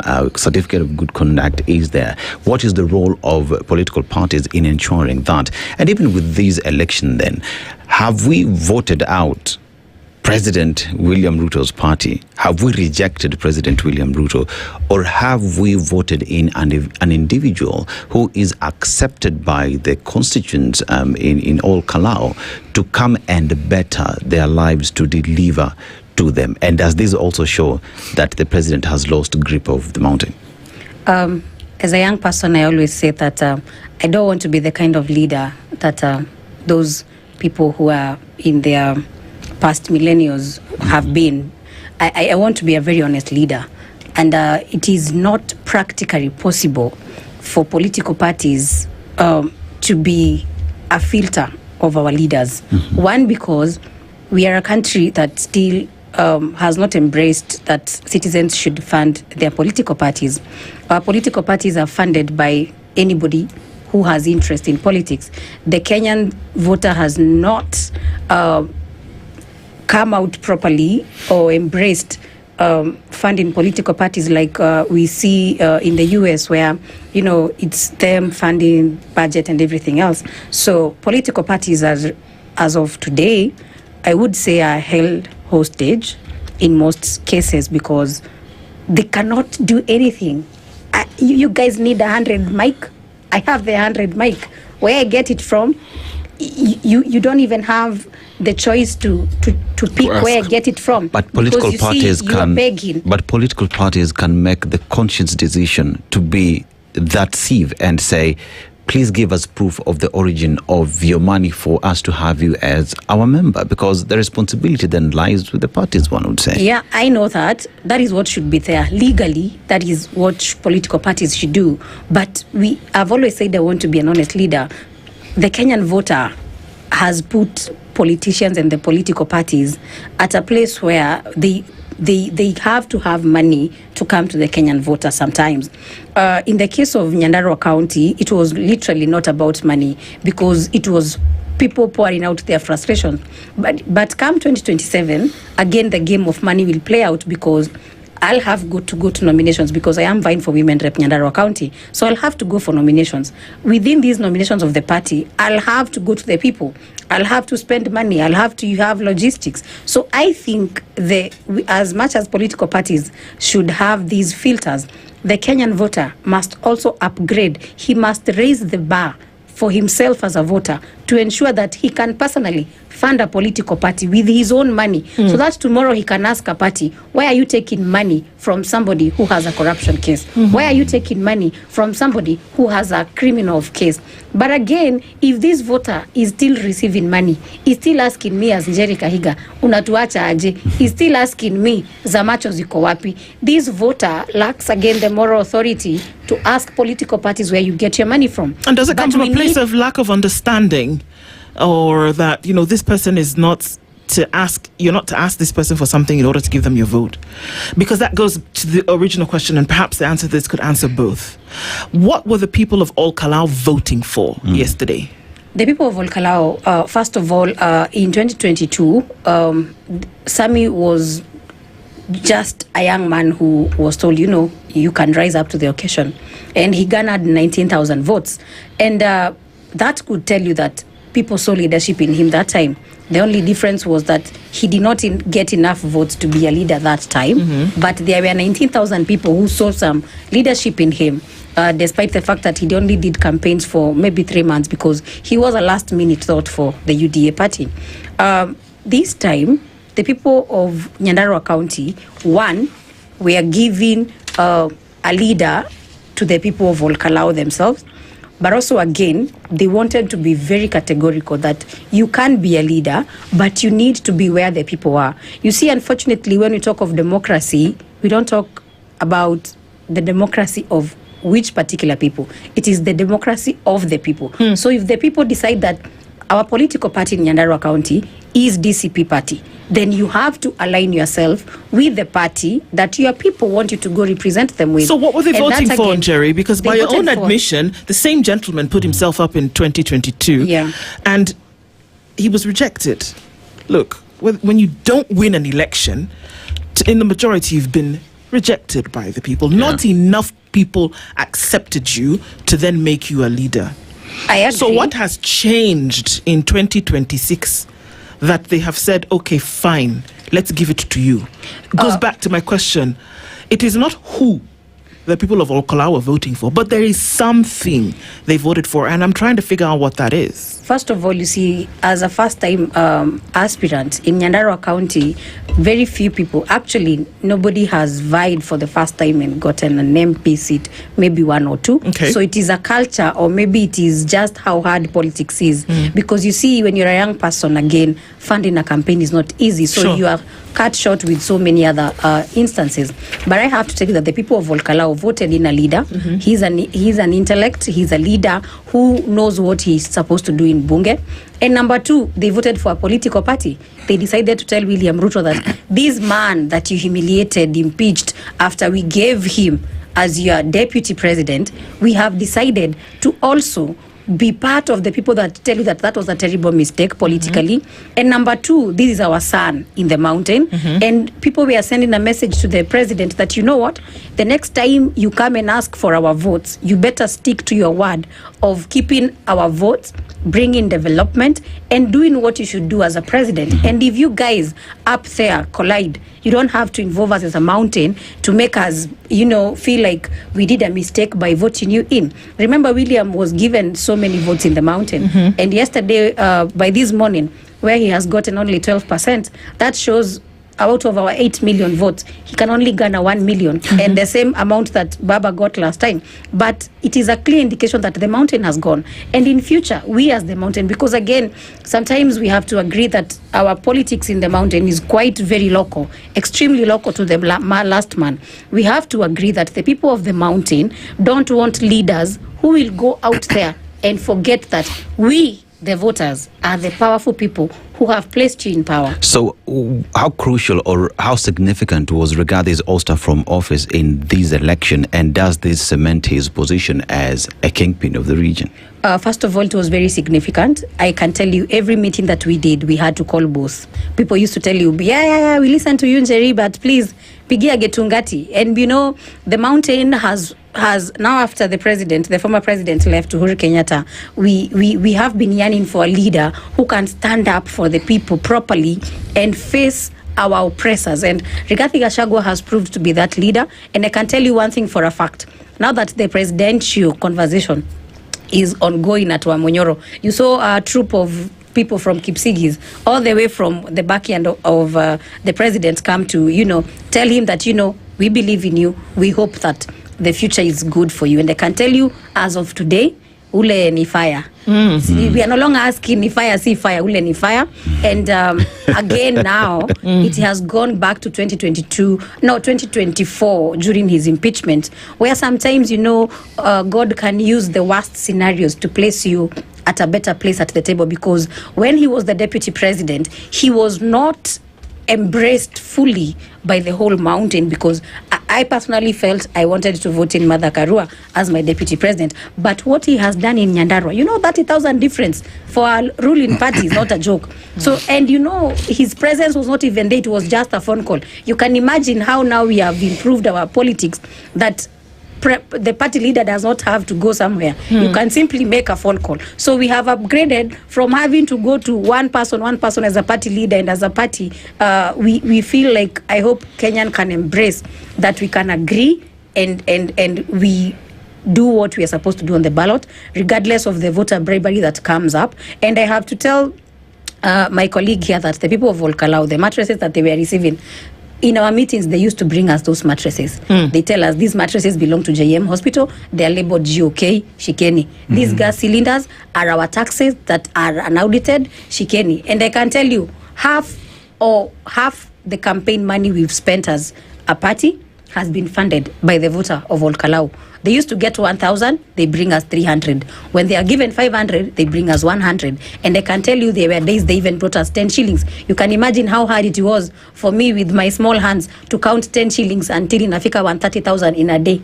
Every morning they bring us pesa, shika, 10 bob, everybody. If you see an old woman, 60 years, anafungua handkerchief, anakutolea shilingi 10, you should know the people are tired. Yesterday, if you saw the photos of the people who went to vote, people were even coming in wheelchairs. Somebody was coming, she's due for delivery, but she says, I have to vote first, then I proceed to the maternity.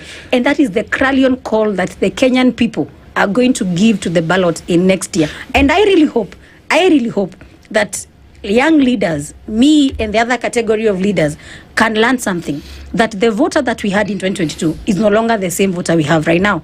This voter has understood what it means to have somebody who can sell you out, what it means to have opulence. If you saw the clips of the violence they caused in Kalou yesterday, half of our aspirants in DCP, their cars have been vandalized. Actually, right now, today, because we have a rally there, my boss, the party leader, is going to do a rally in 4 towns within Kalou constituency. We don't even have vehicles this morning. We'll have to maneuver with small cars because gari zilivandaliziwa jana. And it is unfortunate that despite these shenanigans of violence, the difference was still 30,000. And I can tell the government that they need to tone down how they speak to the voter. They need to change their language. They need to understand that the Kenyan voter has realized his power. Why do you need them to do that? If you want them out of office, why do you need them to tone down? They need to tone down for the rest of the remaining 8 months. And again, you see, when I talk of government is not about the political class. Right. I mean, even the civil servants who are sometimes sent to come do politics. When we were doing politics, I used to see them with some invoices from various ministries where they used to, do this invoicing for them to get the money that they were doing campaigns with. How are we going to audit that money? And I hope in future that we can build laws that enable a parliament to bring to accountability political parties that misuse power when they're in government, because hiyo pesa yote sasa ita. Allow me to ask you, Njeri, you've said the voters, the people of Kalou would bring back mattresses and cylinders. Where are you taking them upon receiving them? For now, some were given to the hospital, JM Hospital, because they are written GOK, and GOK means Government of Kenya. And also they in the hospital, they also need cookers. And some of these people were sleeping on the floor. So you donated the mattresses to we give them to the hospital because that is where they exactly belong. Because if you check the size of that mattress, you can tell clearly this is a hospital mattress. And unfortunately, I feel so bad for contractors who have been engaged in Kalou, because those who drill boreholes, sasa watalipwa na nani? I think, Marcus, now as briefly in like a minute, What does this tell us as we approach to 2027, and what must we do? Because you've seen the Kofi Annan report. There is also the reports that you guys have collected so far. What must we do different for us to get it right? I think for me, what we must do is to strengthen. So I think so. The first is the voter, what we're discussing earlier on. I think we must invest in the voter, build their capacity to demand transparent leadership, to demand transformative leadership, so that we are telling the voter that do not sell your future for handouts of 330 shillings. So investment in the voter is important. Number two, investment in the enforcement agencies. Especially in the pre-election environment, is equally important, so that we ask very serious questions about offenders. How fast can we investigate some of those claims, and how fast can they be prosecuted? So if you know someone is investigating and those that are found guilty will be prosecuted, Kenyans would be afraid. So I think we must invest in our agencies, give them more power, and but also, of course, demand them to be responsible. Lastly, oversight agencies, especially civil society organizations, they must also be invested in, so that they're able also to provide a third eye, as it were. Indeed. And for this conversation, of course, there are going to be very many more coming in, and because we're getting into what people say, injury time, in the next few months, it's going to become very clear. Thank you very much for joining us in this conversation this morning. Marcus Agenga is the program coordinator for ELOG, which is the Elections Observation Group. National Youth Leader Njeri has also been here with us this morning. Sante Sana. We continue with these conversations. Folks, good morning. It's 9 a.m. The latest news from around the world. 94.4 Spice FM.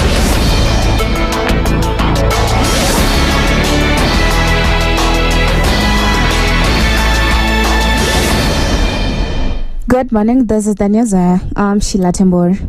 DCP leader Rigathi Gachagua will lead a Thanksgiving tour of all Kalou constituency today following his party's victory in the parliamentary by-election. Gachagua will be accompanied by party leaders including Nyandarua Senator John Methu and Kipipiri MP Wanjiku Muya as they tour parts of the constituency to celebrate Sami Kamau Waweru's win. The IEBC declared Waweru the winner after he secured 35,440 votes, defeating UDA's Samuel Mushina Nyaga, who received 5,450 votes.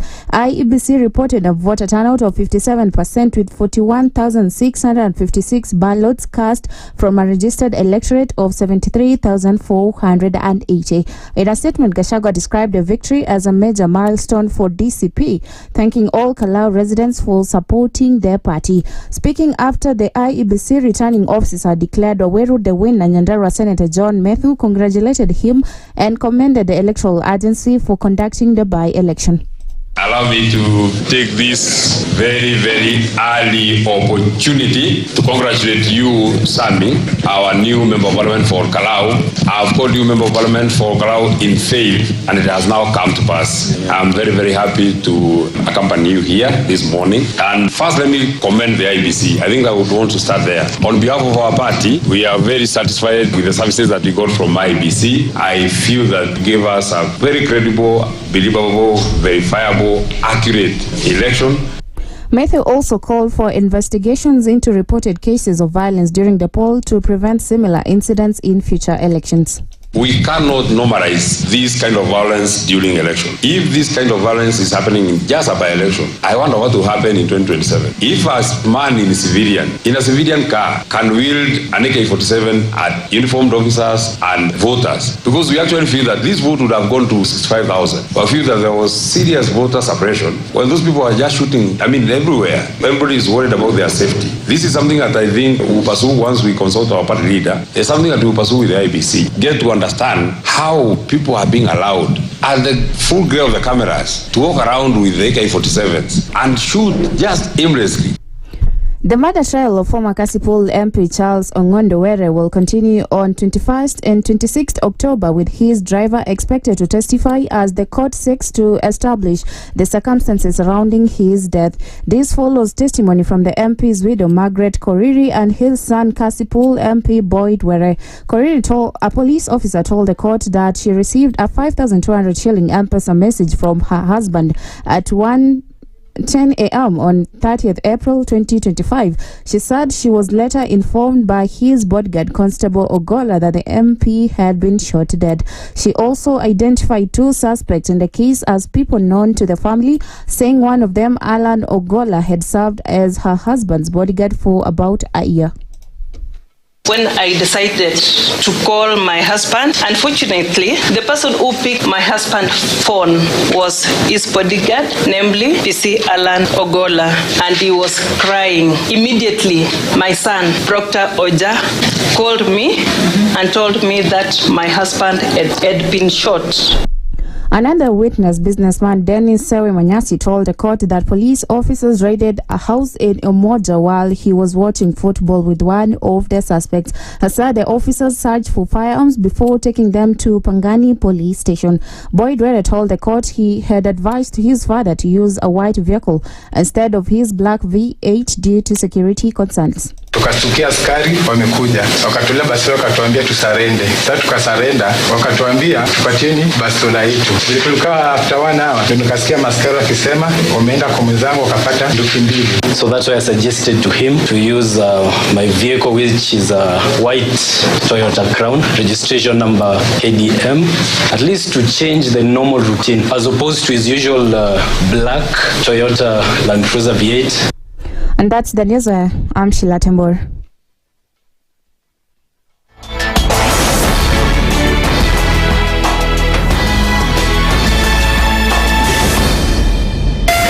.4 Spice FM, Nairobi. The following takes place from 6 a.m. to 10 a.m. every weekday on Spice FM. Presidency is fairly interesting in the sense that it will actually take us to a new consciousness. Swali zile watu waulizi na swali muuliza na shangala ni aje, kwani huku kunaendaje? 30 billion shillings annually on travel alone in public service. A Kenyan can even demonstrate every single day of his life that Ruto must go. That is the only message of his demonstration. That is his right. That bribe blinds the eyes of the wise and subverts the cause of those who are in the right. This is the Situation Room, the only way to start your day.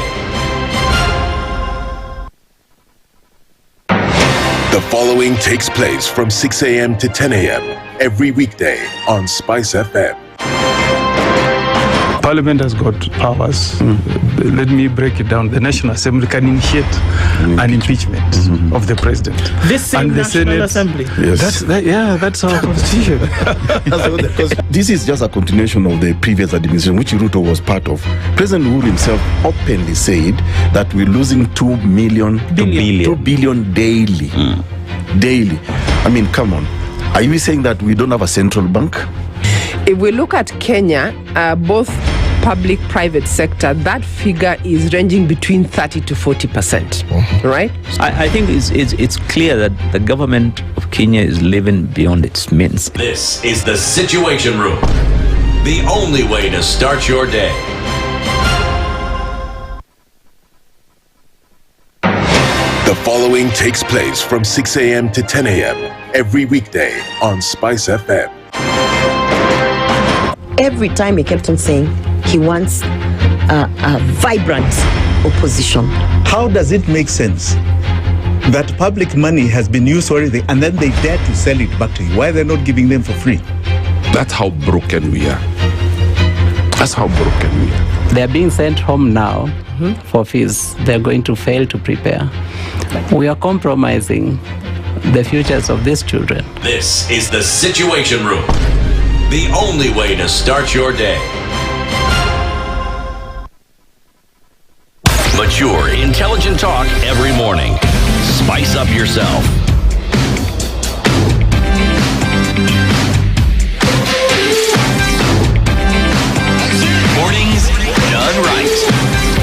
94.4 Spice FM, Nairobi. It's 8 minutes after 9 o'clock, and into the final hour of Kenya's biggest conversation for this week. And you're bombing your way to the end of it. Let me tell you, even as I adjust my earpiece, let me bomber you and tell you why this bomber is very important. Now, behind every economy, behind every country, there is an engine that pushes that economy. The engine you're talking about here is the fuel product and petroleum products that we do have as a country. And with that, behind that then is what one would call now the transmission that makes that engine move. Kenya Pipeline Company PLC, that is in charge of ferrying this product from the port of Mombasa to the lakeside city of Kisumu and all the way to Uganda, because it is connecting all these economies and making sure that through integration that East Africa community has been pushing for a very long time is a reality through Kenya Pipeline. Now, beyond that, they're telling you 1,700 kilometers, 1,700 kilometers of that pipe is being managed, first of all, using the latest technology, state-of-the-art technology, and amazing local engineers who have invested their time, their knowledge into making sure that that infrastructure gets to work. So they're there to ensure that it's working well so that you get your fuel faster, efficiently, in a trusted manner, and is secure for you. And they're also taking students to schools because they are smart. They need to go through that process and then plug back into the economy. So KPC is telling you, you want to know more about us, you want to do business with us, go to www.kpc.co.ke because Kenya Pipeline, bomba letu. Ukuaji wetu. Thank you. Ukuaji wetu. Look at you, set it up like a maniac. Like, don't mess up twice. That's enough. You nailed it. Thank you very much. I told you when I get a target, it's not moving. I focus. Hey. And on that target is where I focus. I told you by the end of this week, I'll be getting it. Other things are happening that would have happened by the end of this week. And by the end of this week, we knew from Monday that we would get to the finals of the World Cup. The greatest sporting activity on the planet is coming to a head this weekend. Tomorrow, France and England will play for the 3rd, 4th playoffs. And on Sunday, Argentina takes on Spain in the final of the World Cup. Now, joining us in the studio this morning is a man who knows all of this. Sports reporter and anchor Robinson Okenye for the Standard Group is here this morning. Good morning. Good morning, Nduh. How are you? Fine, thank you. How are you? I'm fine. We all call you Robbie. So yes. Can we call you Robbie for the purposes of this conversation? Definitely. Let's move. You know now what we're going to subject you to? We need you to interpret our proverb today. Proverb? Yes. I thought I'm here for sports. Yes, don't worry. Don't worry. We pass. You see, to get into the building, you have to pass the door. Play with the proverb. Oh, that's the door. Play with the proverb. Before the match starts, somebody has to blow a whistle. That's a problem, the whistle. Oh, labda. Oh, maybe we can do it when we finish. No, we are the referees and we decide how the match goes. But you know the players also influence the referee. Yes, as we will discuss today. As we have seen in this World Cup. VAR says play on. Play on, So, the proverb now is from Libya. And it says, the tongue has no bone, but it's strong enough to break a heart. The tongue has no bone, but it's strong enough to break a heart. What do you think the Libyans are saying? Can I give you an example? Yes. And I will use football. Yes. England thought they would be in the final. They were out there saying it's coming home. They're playing in the 3rd place playoff. It's not coming home. It's not coming home. They are best loser. Best loser. Best loser. Their tongue wasn't so strong. Okay. Okay, well, let's start from the beginning of this tournament. And of course, we know what the World Cup is. Greatest sporting activity on the planet. And every 4 years we come. First time, well, maybe second time, that it's tripartite in terms of hosting with the US, North America, Mexico, and Canada. That comes into play. And were there favourites from the beginning for this World Cup, or are we very surprised by the outcome now that we're getting into the final 2 days? Nobody's surprised. We had favourites coming into this World Cup. France was the outright favourite for this World Cup. And then you can never rule out the defending champions, Argentina. Yes, they were also favourite. England, they'll always be there in that conversation. They might not make it to the final, but they'll always be there in that conversation because most of the time we watch all these players that play for the English national football team, that is the Three Lions, and we know how good they are. But you see, at the moment, they're playing for the third place playoff. So England will always be there. Spain, we've seen what they did at the Euros. They won the Euros. They won the UEFA Nations League. So you also have to put them in that equation. So those 4 teams plus Portugal, which of course did dismally as compared to what we expected, because it has some of the best players that we have in the world. Yes, so those 5 teams, they were the outright favorites. Yeah, don't ask me if there was an African team that was a favorite. Congo wasn't. Well, that was my next question. There were some hopes for Africa. There were hopes for Africa, because the last World Cup we had Morocco get to the semi-finals where they were knocked out by France. This time they go to the quarter-finals, knocked out by the same opposition. Yes, France. But I think when you take a look at Morocco, the thing that you have to admire is the structures that they have put, and that is where you will always see them somewhere there in the quarters or the semi-finals like they did last time. So I think that is why most people are admiring them, and there are people who feel like they don't feel like Africans, so we should not really support them, but at the same time they're representing the continent of Africa. But Robbie, you see, as we talk about the World Cup, right? You've talked about structures. You've mentioned as well that if you look at Euro and Spain performing well, you look at Americans and them doing their thing, we look at our continent. What is it we're not getting right for us to say that we are sure that the teams that then proceed to the World Cup are able to compete with these other teams that are out there based off structures that we have put in place? What are we getting wrong?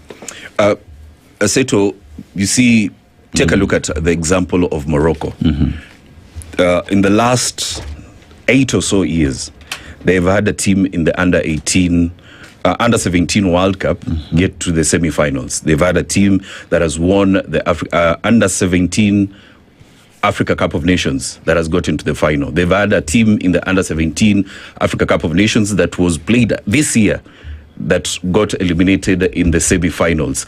They had a team that won the under 21 Africa Cup of Nations, which has contributed roughly 20% of the players that are in the national team at the moment. You take a look at their structures, from the way they've set their academies. You take a look at how they've set, aside from the academies, how they've laid down structures in terms of, infrastructure, their pitches. They have, it's a long-term project that over the years has worked for them.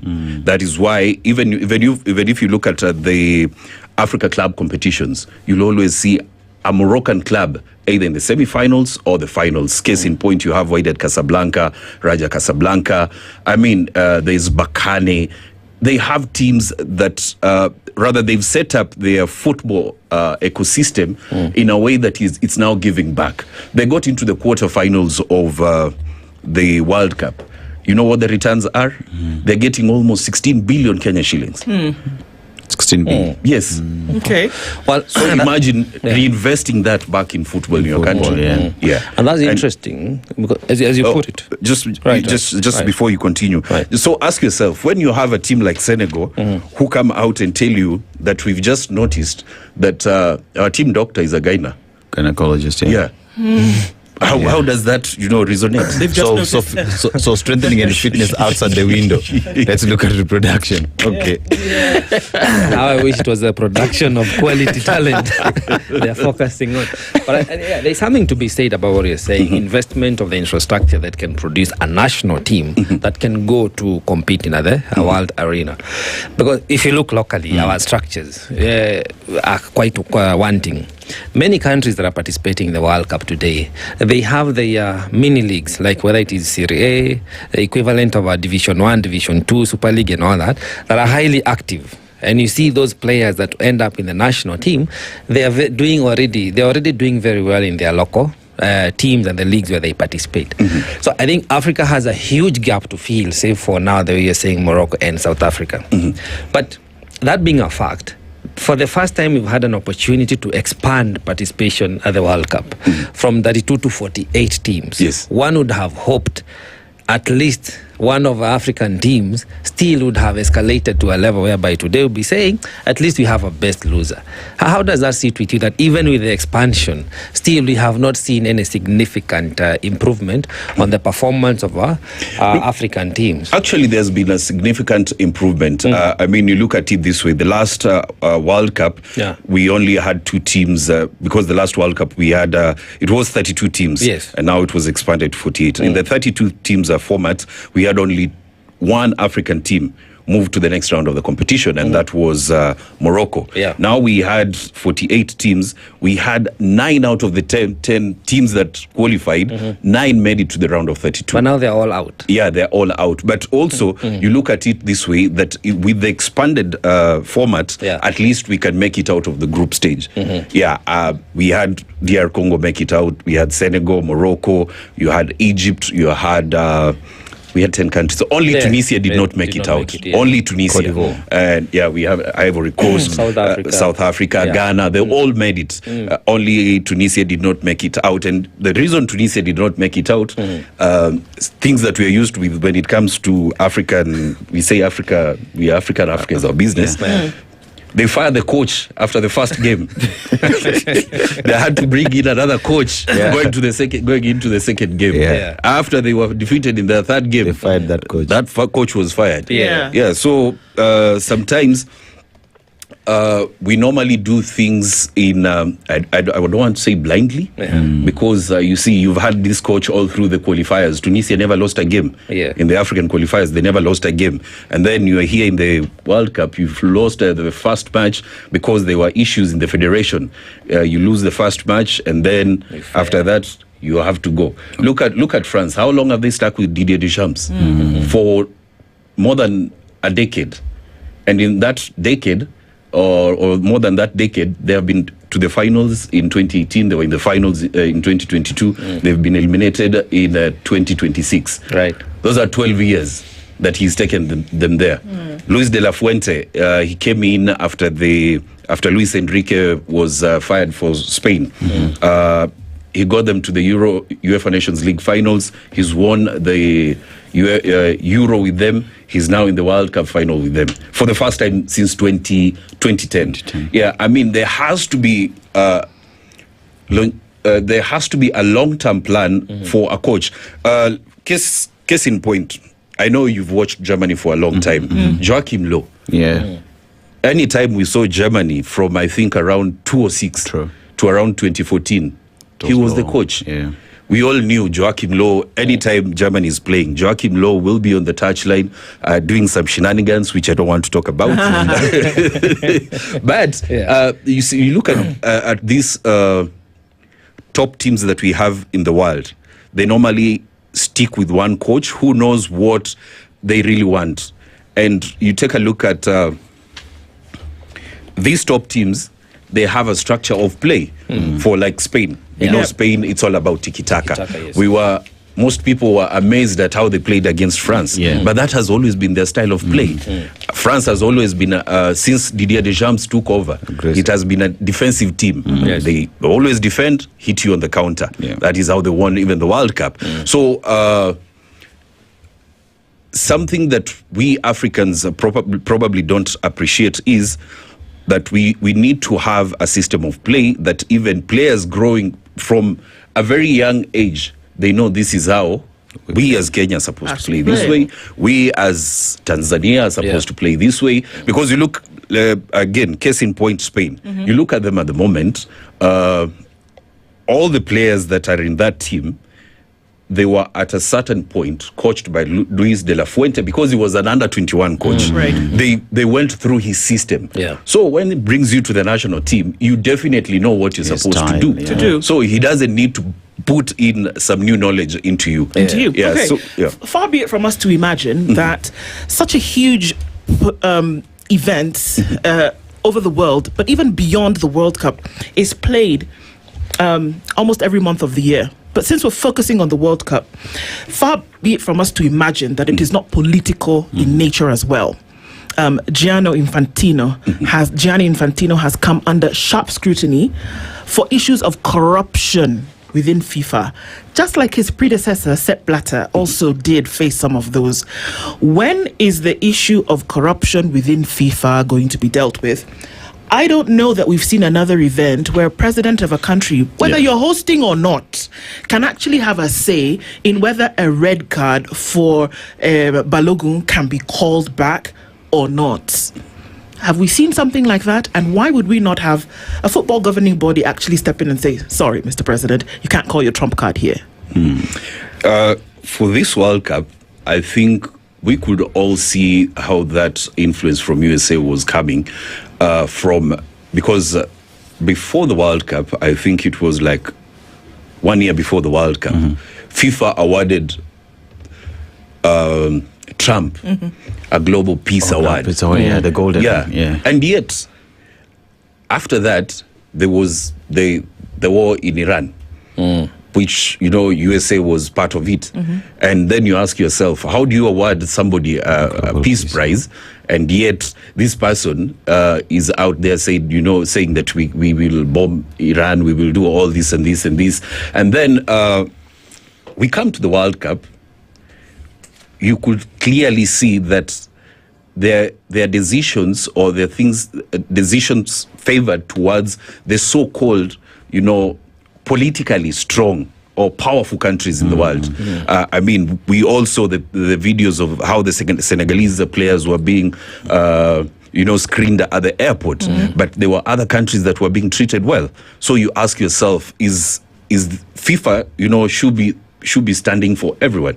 We are all equal. That's why they always they always call for respect for each and every player. And then you ask yourself, so if we are coming to the USA and this is happening, to the so-called, smaller or fringe teams, why is not FIFA talking? Why is it that you are having a game where a player is rightfully sent off, and then the president of a country comes out saying that, I spoke to FIFA, I spoke to Infantino, and we had to review that decision. You have to have the best player in our country play in the next game, and then FIFA obliges to that, and then they rescind that red card.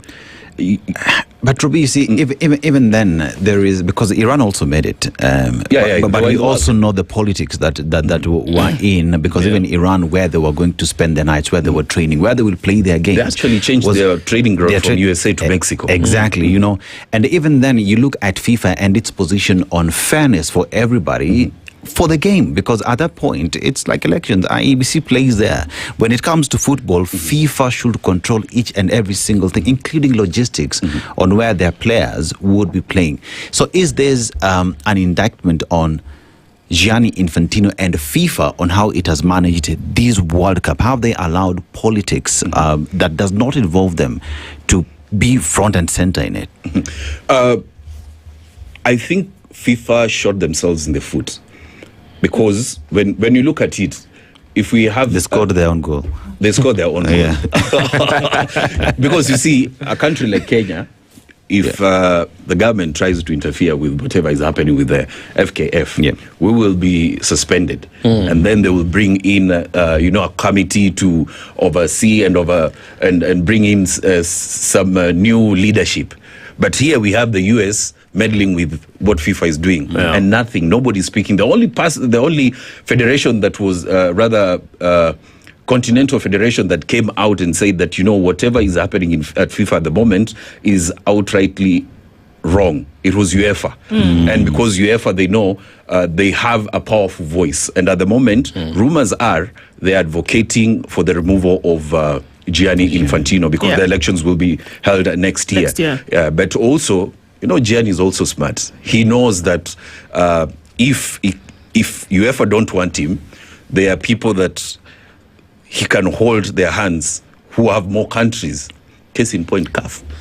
But then that's where corruption comes. His brother before him was accused of the same thing. Sepp Blatter before him was accused of the same thing. That's where the corruption comes in. And he's the one who was so loud, actually, on trying to see Sepp Blatter leave. Now, when you look at this geopolitics, then it begs for the question, could it be that even some African countries and other competent teams have been rigged out in one way or the other? Because even come back to AFCON, we saw a final decision being overturned between Senegal and Morocco. Yes. So, the question of add the adjective unfairly. Unfairly. Because Senegal won fairly. Indeed. Yes. So you look at the level of interference and you wonder, where is the fairness? Because even the expansion, again, I fall back on that point of participation to 48 teams, was to enhance inclusivity and improve the quality of the game and also diversity. But if you're still going to end up with as you said, the expected outcome, like the final teams are most likely to be. You have a short list already. Does this mean that the quality of the game never improves, or the structure is skewed in a manner that it has to be certain teams that make it to the final, in a manner of speaking? No, it's not about certain teams making it to the final. Because there are teams that naturally have good players. Right. Yes. You look at France. I mean, take a look at Mbappe. If not the best player at this World Cup, he's the second. Okay. Look at Olise. Messi. Olise. Look at Dembele. He's a Ballon d'Or winner. I mean, you take a look at their starting 11. Right. They're basically a team full of stars. And these are not stars that have just come out of nowhere. Because Mbappe, we started seeing him when he was 17. And you look at where he is now at 27. Those are 10 years down the line. Right. I mean, we've seen his progression, and we've seen how he's managed to make himself become better by the year. Right now, everybody's talking about Lamine Yamal, who's 19 years, who just turned 19 the other day, I think on Tuesday, turned 19. We've seen him since he was 16. So imagine when he will be at 32. Messi is at 39 right now. We started seeing him when he was 18. So there are countries actually that know how to develop these young players. You ask yourself, people think that Neymar is old. Neymar is only 33. But people think that he's old because we've seen him since he was 16. And because we've seen how well he's progressed through the years and how well he's been managed through the years, how well they can keep managing the players to keep churning out more players throughout the years.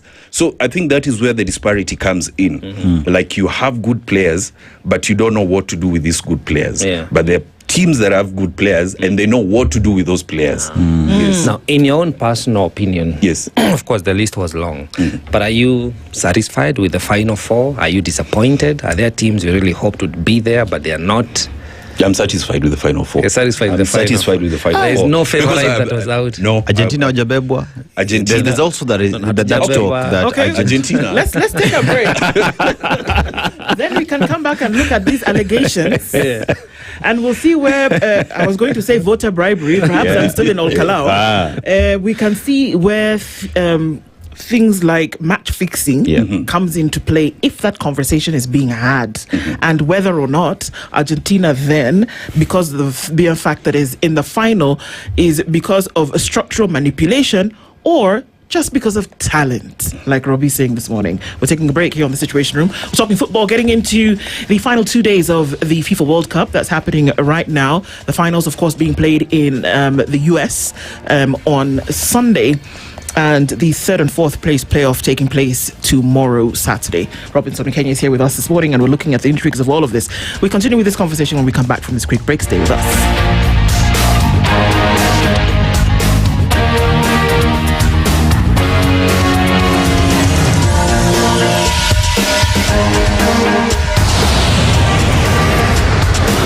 This is The Situation Room, the only way to start your day. Have you tuned to the best Kalenjin radio today? Berur FM is the leading Kalenjin radio station in the Rift Valley. We are current, trendy and bold. We bring you bold voices, big conversations, entertainment and blessings every day. Follow us on Facebook, X, TikTok and Instagram for the latest updates and vibes. And don't forget our live stream and YouTube. Berur FM, bold, factual and resonating voices. Traffic.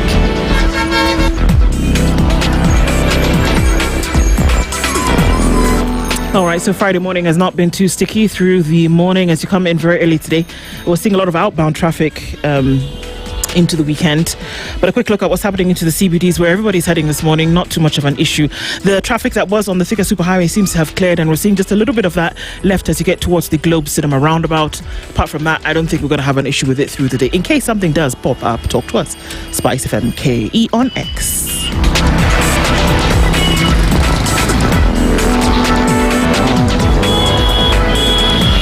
Mature, intelligent talk every morning. Spice up yourself.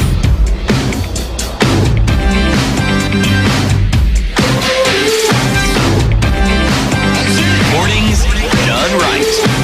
94.4 Spice FM, Nairobi. Our conversations continue this morning. This conversation is looking into what's happening with the World Cup. It's also for the benefit of one Evelyn Mungai and maybe Susan Mutanu, who only know how to spell football. Thereafter, we might not hear anything else. However, we went to the break where you were saying possible allegations that Argentina is in the final because of some...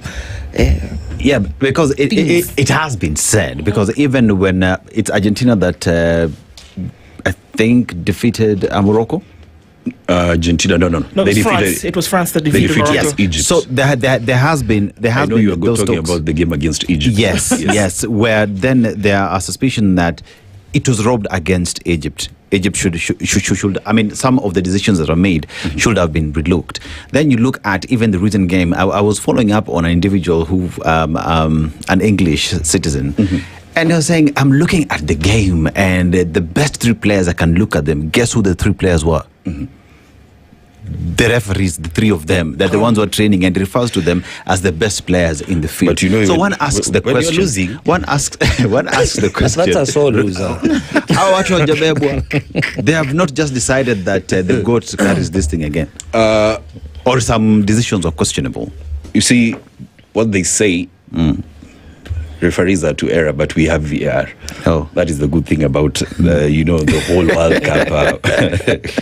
But the whole World Cup.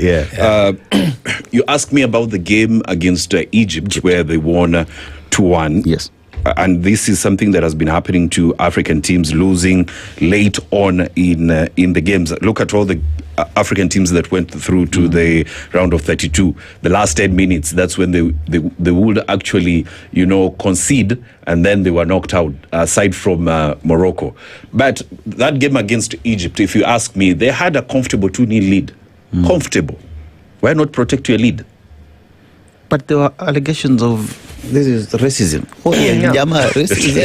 That did not feature anyway. With Robbie, the same way. Protect your lead. England, they had a lead, one down. They had scored the goal without the racism. But if it has been engineered, if it has been planned, if you have the three best players who are referees, you scored first. But it's been Twice. We've scored twice. But still, the game has been engineered to call wrong moves for us to be defeated. Anyway, is it true? You see, is it true? Football is a game of who scores more. Okay. That is how you win. if you don't score, you don't win. And it's a knockout stage. Yes. And for me, that game, I think... Egypt let emotions carry the day. Okay. They let emotions carry the day. They had a 2-0 advantage, and then when it was towards the dying game of towards the dying minutes of the game, when Argentina really upped the tempo, and Messi started showing up, they felt that some decisions were going against them. But for this World Cup, the only thing that I know, and I can confirm to you, from the games that I've watched, there's only one protected player. Yeah. And that is Lionel Messi. Okay. Because any slight foul or any slight touch on him, it's normally a foul. But the rest of the players, as they say, wait. Are you saying yes, to foul play? Are you saying he's treated differently? Yeah, definitely Messi is treated differently. He's the greatest of all time. Is he you have to treat him differently. Is he the egg? But he's still playing within the same rules. Yeah. He's still playing within the same rules, but he's still protected on the pitch. Is that a proper regulation? Using what rules? Yeah. No, it's not a rule that is on the book. It's unspoken. It's an unspoken rule. Is this another anti-Messi? Aseto, you are the. Can I use standard? Oh yes, yes, you may. Your biggest asset. HR, umesikia? So he has to be protected. Protected. But then it's an unwritten rule, and we've seen it play out. Yeah. Cristiano Ronaldo was not protected in this World Cup because he's not the great that we understand. Was not but what does that do to the credibility of the game? With all sincerity, now that is always in sports. That's always there. No, with all sincerity. LeBron James happens with him every time. LeBron James touches the ball, somebody comes in him. But what there's always that one with player Kobe Bryant as well. But what you're saying is very serious. It's a very serious allegation because you're saying there is unfair treatment. There's some unwritten rules that are followed. That's the only one that I know. That's the only one you know. Yeah. But are you saying, is this not coming from you being, in my opinion, an anti-Messi fan? I'm not an anti-Messi fan. Right. I'm a great Messi fan. Okay. But I support France. Now I understand why. But I must agree. You see, like what Aseto was asking about Egypt having lost. Mm-hmm. In my opinion, when Argentina was playing against England, the first half, I was apprehensive because I saw them losing. They're out of form, out of formation. Yes. But after they conceded that one goal, they reformatted and they fell back into their defensive. They went defensive and they were also attacking because they now are playing in the half of the English side. Which played out now with a different outcome. But I mean, that is the only game that I've seen that Argentina has played. Yeah. That even the people that don't like Argentina say that this has been the fairest game for Argentina in this tournament. Yeah. And it's because England got their tactics wrong. Yeah. Most people expected Argentina to be favored in that game, but they were not. And I'm glad that they defeated England and went through to the final, because had they won in some unscrupulous way, then the world will be burning right now, because we know the English media. Yeah. The world will be burning right now. Okay. But they won fair and square. So the GOAT is just a brand, not a player. It's okay. No, the GOAT is the GOAT. Well, I mean, look at that. He didn't score in that match, but he was easily called the greatest assist for the match. That he was the one that essentially helped Argentina win that match because of how he was assisting in the 18. Clearly, the English players were taller. Yeah. Clearly, in the box, they're a little bit more aggressive. But they realized that what you need to do is put the ball in the middle, and Messi was the one who was delivering that. And you see the funny thing, the scorer of the goal, that is Lautaro Martinez, is roughly 5'8". Yeah. He scored that goal, the header. Yeah. The ball went through a player that is 6'4", went through a player that is 6'2", right, but fell to a player that is 5'8". Tactics, like the GOAT organizing and assisting. It is not protected. It is not unfair play. The GOAT is just. No, I'm not saying it's unfair Messi play. is just In Messi. case you were wondering who Joe Kamanya supports, I mean, now it's all with all unapologetically, I'm vouching for Argentina. So let's look at Spain a little bit, because underrated by many people to think that maybe it will be a hands down loss to Argentina come Sunday. But these boys have been playing through the entire tournament and just making their way through every round, with no question as to their might, right? Yeah. And so you've got many players on that team as well who maybe go unrecognized, but in the world spin of things, actually doing quite well on the football index. Now, what does it look like for them? Is there a likelihood that they could shake the almighty Argentina? Definitely. I mean, you take a look at Spain, they have the meanest defense in this World Cup. They've only conceded one goal. They've played 7 games, conceded only one goal. Yes, and then you have Argentina, which is... they have probably the best attack in this World Cup. They've scored, I think, if not 18 goals so far in the tournament. But the good thing about Argentina, they concede a lot. But for Spain, it's hard to score against them. And you take a look at the players they have. Case in point, Unai Emery, not Unai Emery, but Unai Simon, who's the goalkeeper. Most people don't really rate him highly. People thought coming into this World Cup, Arsenal's David Raya will be the starting goalkeeper, but Luis de la Fuente had other, ideas. Unai Simon, and he's now gone into the history books as the goalkeeper that has gone the longest in a World Cup tournament without conceding. I think 637 minutes. Yes, without conceding. Yeah. Basically, you can just say this guy was just reading a book. Yeah. While the rest were playing. But you take a look at their defense line. It's made of players from because you have Jules Koundé, who plays for Barcelona. You have Kubasi, who plays for Barcelona. You have Laporte, and Cucurella, who's now moved from Chelsea to Real Madrid. So those are people who are experienced. Barcelona, you have two players from Barcelona who won La Liga. Come to the midfield, you have Rodri. This is a former Ballon d'Or player, Ballon d'Or winner rather, for Man City. And what we are seeing at the moment, he's gone back to the form that he was in when he won the Ballon d'Or. And most people are looking at that and saying, yeah, this is the player that we've been missing. And then alongside him, you have Fabian Ruiz, who's fresh from winning the Champions League, fresh from winning League One. I mean, those are two experienced players. And remember, the duo also won the UEFA Nations League together, as well as the Euro, playing together. And then you have in front of them, you have the likes of Dani Olmo, fresh from winning La Liga with Barcelona. And then you have Alex Baena, who plays for Atletico Madrid. You have Lamine Yamal, fresh from winning La Liga with Barcelona. And then aside from them, that you do have Oyarzabal, who most people don't rate him as a striker. But so far he has 5 goals in this World Cup. Most people don't rate him. He has 5 goals in this tournament. So it's a team that it doesn't have those screaming names, but when they come together, it's something that it's very hard to break down. So with such a pool of talent, both sides now, Spain and Argentina, for me, they're both my favorites. Just that I have a bias. You can't have two favorites. Well, my bias is Argentina. I'm vouching for Argentina. But with such a pool of talent on both sides, I'm looking forward to a very entertaining final because they assume the same style of play. How are you calling it? I think I'll go with Spain winning this. As much as I would want Argentina to win, Messi to win a second World Cup and go down in history as the greatest of all time. Nobody will ever come close to that. But I think Spain has an edge over Argentina in that they play collectively. For Argentina, the only undoing for them, it's once we get the ball, look for Messi.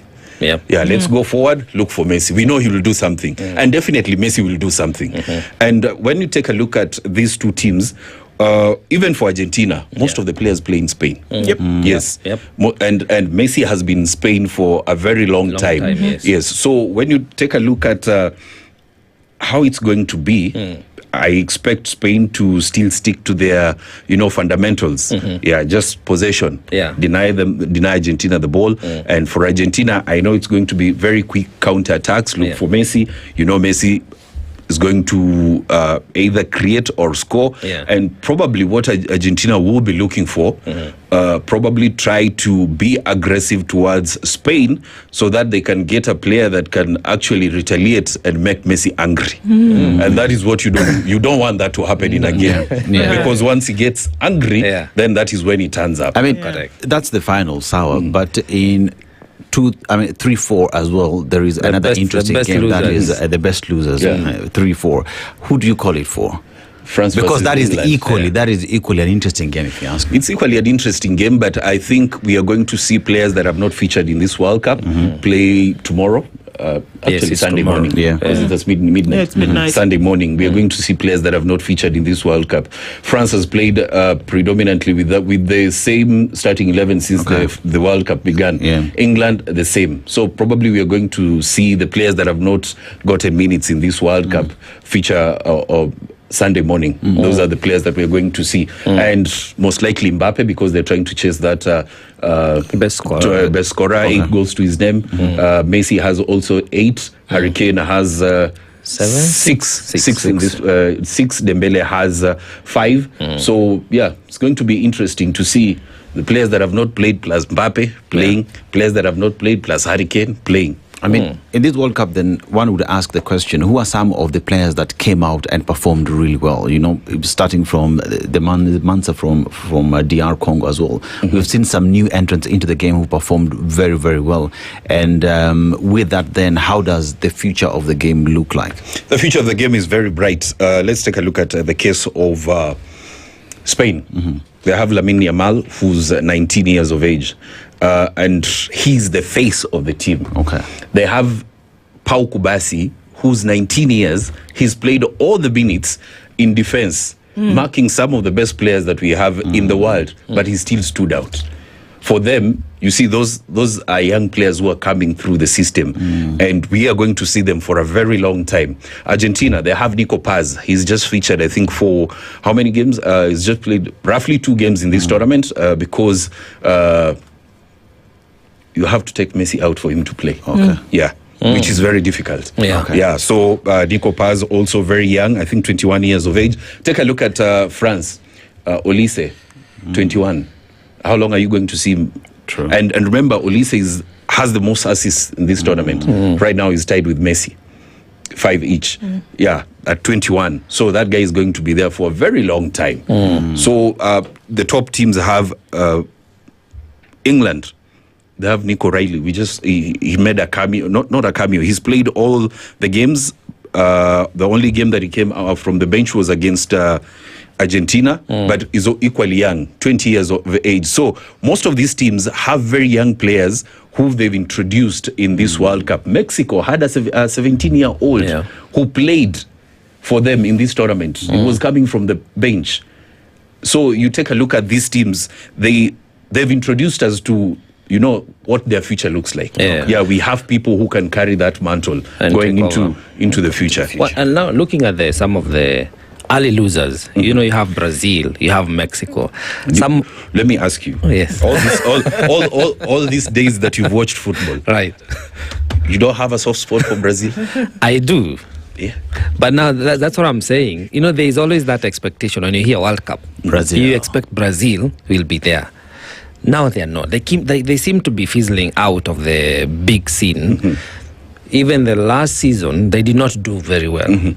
I mean, Mexico at least tried. I think they did. I think they qualified from the group stage.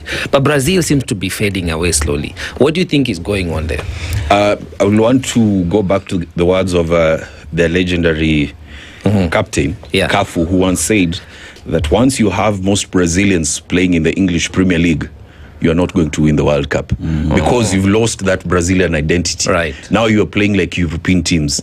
But Brazil is a team that was known to entertain people with their samba football. But now they've lost that. Yeah. They don't have that identity anymore. You look at them, they're playing more like England. They're playing more like France. They're not playing like the Brazil that we used to watch back in the day. The way Ronaldinho used to entertain the crowds. They used to have the likes of Ronaldo. I mean, that is no longer there.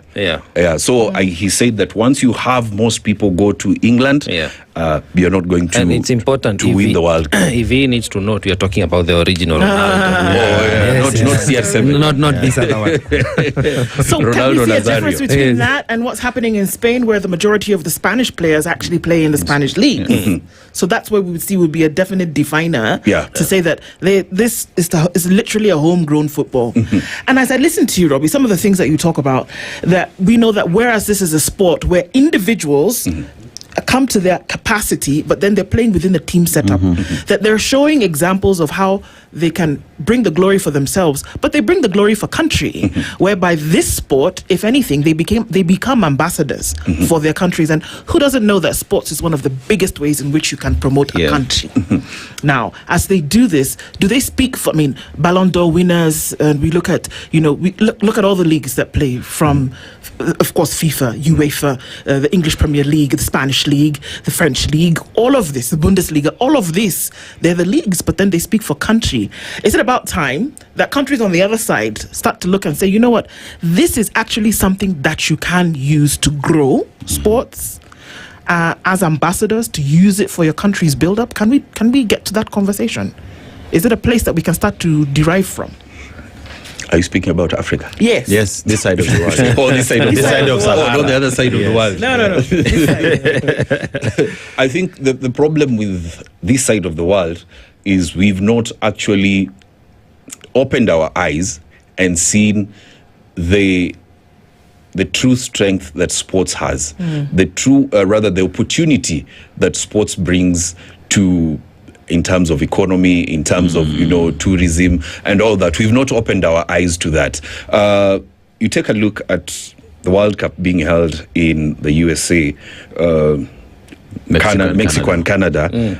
In terms of, let's say, job opportunities, you see, like for one game, let's say now the final is being played at the Met Stadium, which is has a capacity of 82,000. And you ask yourself, how many job opportunities does that one game create? Absolutely. Just begin with the stewards, because you have the stewards that are on pitch side.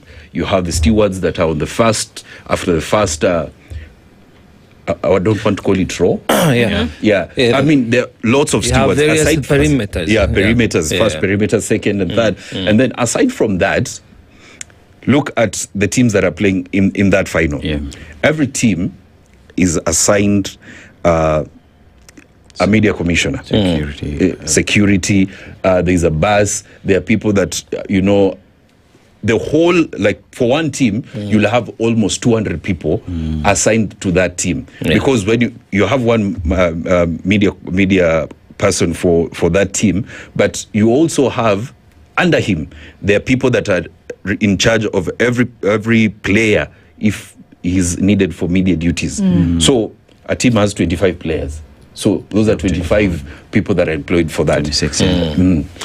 So you imagine all these opportunities just because of one team participating at the World Cup. And we had 48 teams. And we've not even spoken about the people preparing the ground. Hotels, accommodation, food. I'm hoping 2027, when we do host the Africa Cup of Nations, these opportunities will be out there for Kenyans. I'm just hoping so, because this is an ecosystem that will create a lot of opportunities for people who, probably have not experienced that, or don't have that opportunity to at least get something from such an ecosystem. And did you see that picture of Yamal and Messi? Yes. That was taken when Yamal was born 19 years ago. 19 years ago. By he UNICEF. Was right there, yes. Well, they say things don't happen by mistake. He's handing it over to him, isn't he? Yeah. He's handing over the mantle. Oh, so we know who's winning. We definitely know who's winning. It's a good idea to toy around. But remember, we had the same with, was it Maradona and Messi? Ronaldinho and other guys. So, I mean, it also goes to speak to inspiration. Or even Rooney and Keane. They've had similar moments. It's inspirational. But it also shows you that nobody just comes out of nowhere. True. So, which is something to be looked into in this structure or skewing we were talking about, whether things are predetermined in some way, or is it pure talent? How it's not free, fair, and verifiable. Because, the outcome has to be as good as the process. It is entertaining, and we need to see maybe moving forward. Maybe less geopolitical interference, more talent appreciation. But maybe finally, for me, I would have to ask, how do you feel about the technological, let me not call it interference, but say application? We have the VAR, we had that fourth referee we never used to have. How is that for you, given this is a sport you've been used to? It's a mind game, I think this has been the World Cup where technology has been used the most, because even you look at the ball that is on the pitch, it's infused with the AI, the Trionda. It's infused with AI. That is where we had that case of Portugal versus Croatia, where the ball touched somebody's hair, and the ref had said it's a goal, but then they had to go back to VAR, and then the AI data said the ball touched somebody before it touched that player's hair. Then the goal had to be ruled out. So I mean, we will always see technological advancement in sports, but I think also with VR, as much as we don't enjoy football is not flowing the way it used to be. It's also made decision making better. Right now we'll be caning referees. But it's made decision making better, and I think it's also made players more conscious about what they do on the pitch. Remember, coming into this World Cup, there were rules that were set that, you cannot cover your mouth when talking to another player. Yeah, so if you cover, then it means that probably you're abusing that player. So you don't have to cover, so that even if we lip read, we can actually get what you are saying to that player. So I think, yes. Yeah, no, it's okay. Robbie, there is World Cup. We have AFCON. Where are we? I mean, there are levels to this. In Kenya. There are levels. No. Like in terms of preparation towards that. Are we getting there? Are we getting ready? Or tutapatikana kama tuko flat-footed? I think, so at the moment, things are flowing, although not at the pace which they are supposed to be. Okay, what does that mean? Tunangoja nyasi ime pale nini? Talanta. Yeah, I saw them, sprinkling over the grass that is just sprouted. So hopefully, in a few weeks to come, we'll see a totally different playing surface. I saw Hoima Stadium, Uganda. It's coming up nicely. They've set up lots of things. The one in TZ also coming up nicely. The problem is, here in Kenya, the training venues, that will be the problem. If they're not set up early, that will be the problem. Yeah. And there's a ball. Yeah, there's a ball. Eva decided to bring the try-on. Yes. See what it looks like. Well, it'll be fun. So third and fourth place tomorrow, France takes on England, and then on Sunday, early Sunday morning, on this side of the world, that is. And so then after that, we see the final, and we'll see who lifts the cup between Argentina and Spain. Who are you watching for? Well, this is it. I mean, looking at the tactical play, I'm going for Spain. This is it. You shall be disappointed. Let's I play the goats, man. We'll be here for you. We'll be here for you. Just like we're here for Robbie. It's equal, VAR equal. Yes. We see how it goes. But thank you for being here with us this morning, Robinson. The very brilliant Robinson Okenya has been here talking to us about what's happening with the World Cup. Let's see who lifts the cup come Sunday. And thank you for keeping it in the Situation Room this whole week. That brings us to the end of it. Asante sana. Keep balling, essentially, is what we're asking you to do. And watch even 10 minutes. Evelyn, Joyline, Mutanu, even 10 minutes. Skitty, Marion, 10 minutes. Marion, there's someone called Kubasi. Yes. Sounds like he's from where you are. And a red card is not a red flag. The red flag is not the one for your boyfriend. It's actually a flag on the pitch. Thank you, everybody, for keeping here in the Situation Room. Keep listening, SpiceFM this morning. Yolanda at 11 is going to be holding the word around town, and she's asking, is it okay for a teacher to date one of her students' parents if they're both single? Exactly. You want to listen to Sugar and Spice with Yolanda at 11. Enjoy the rest of your listening. Good morning, folks. It's 10 a.m.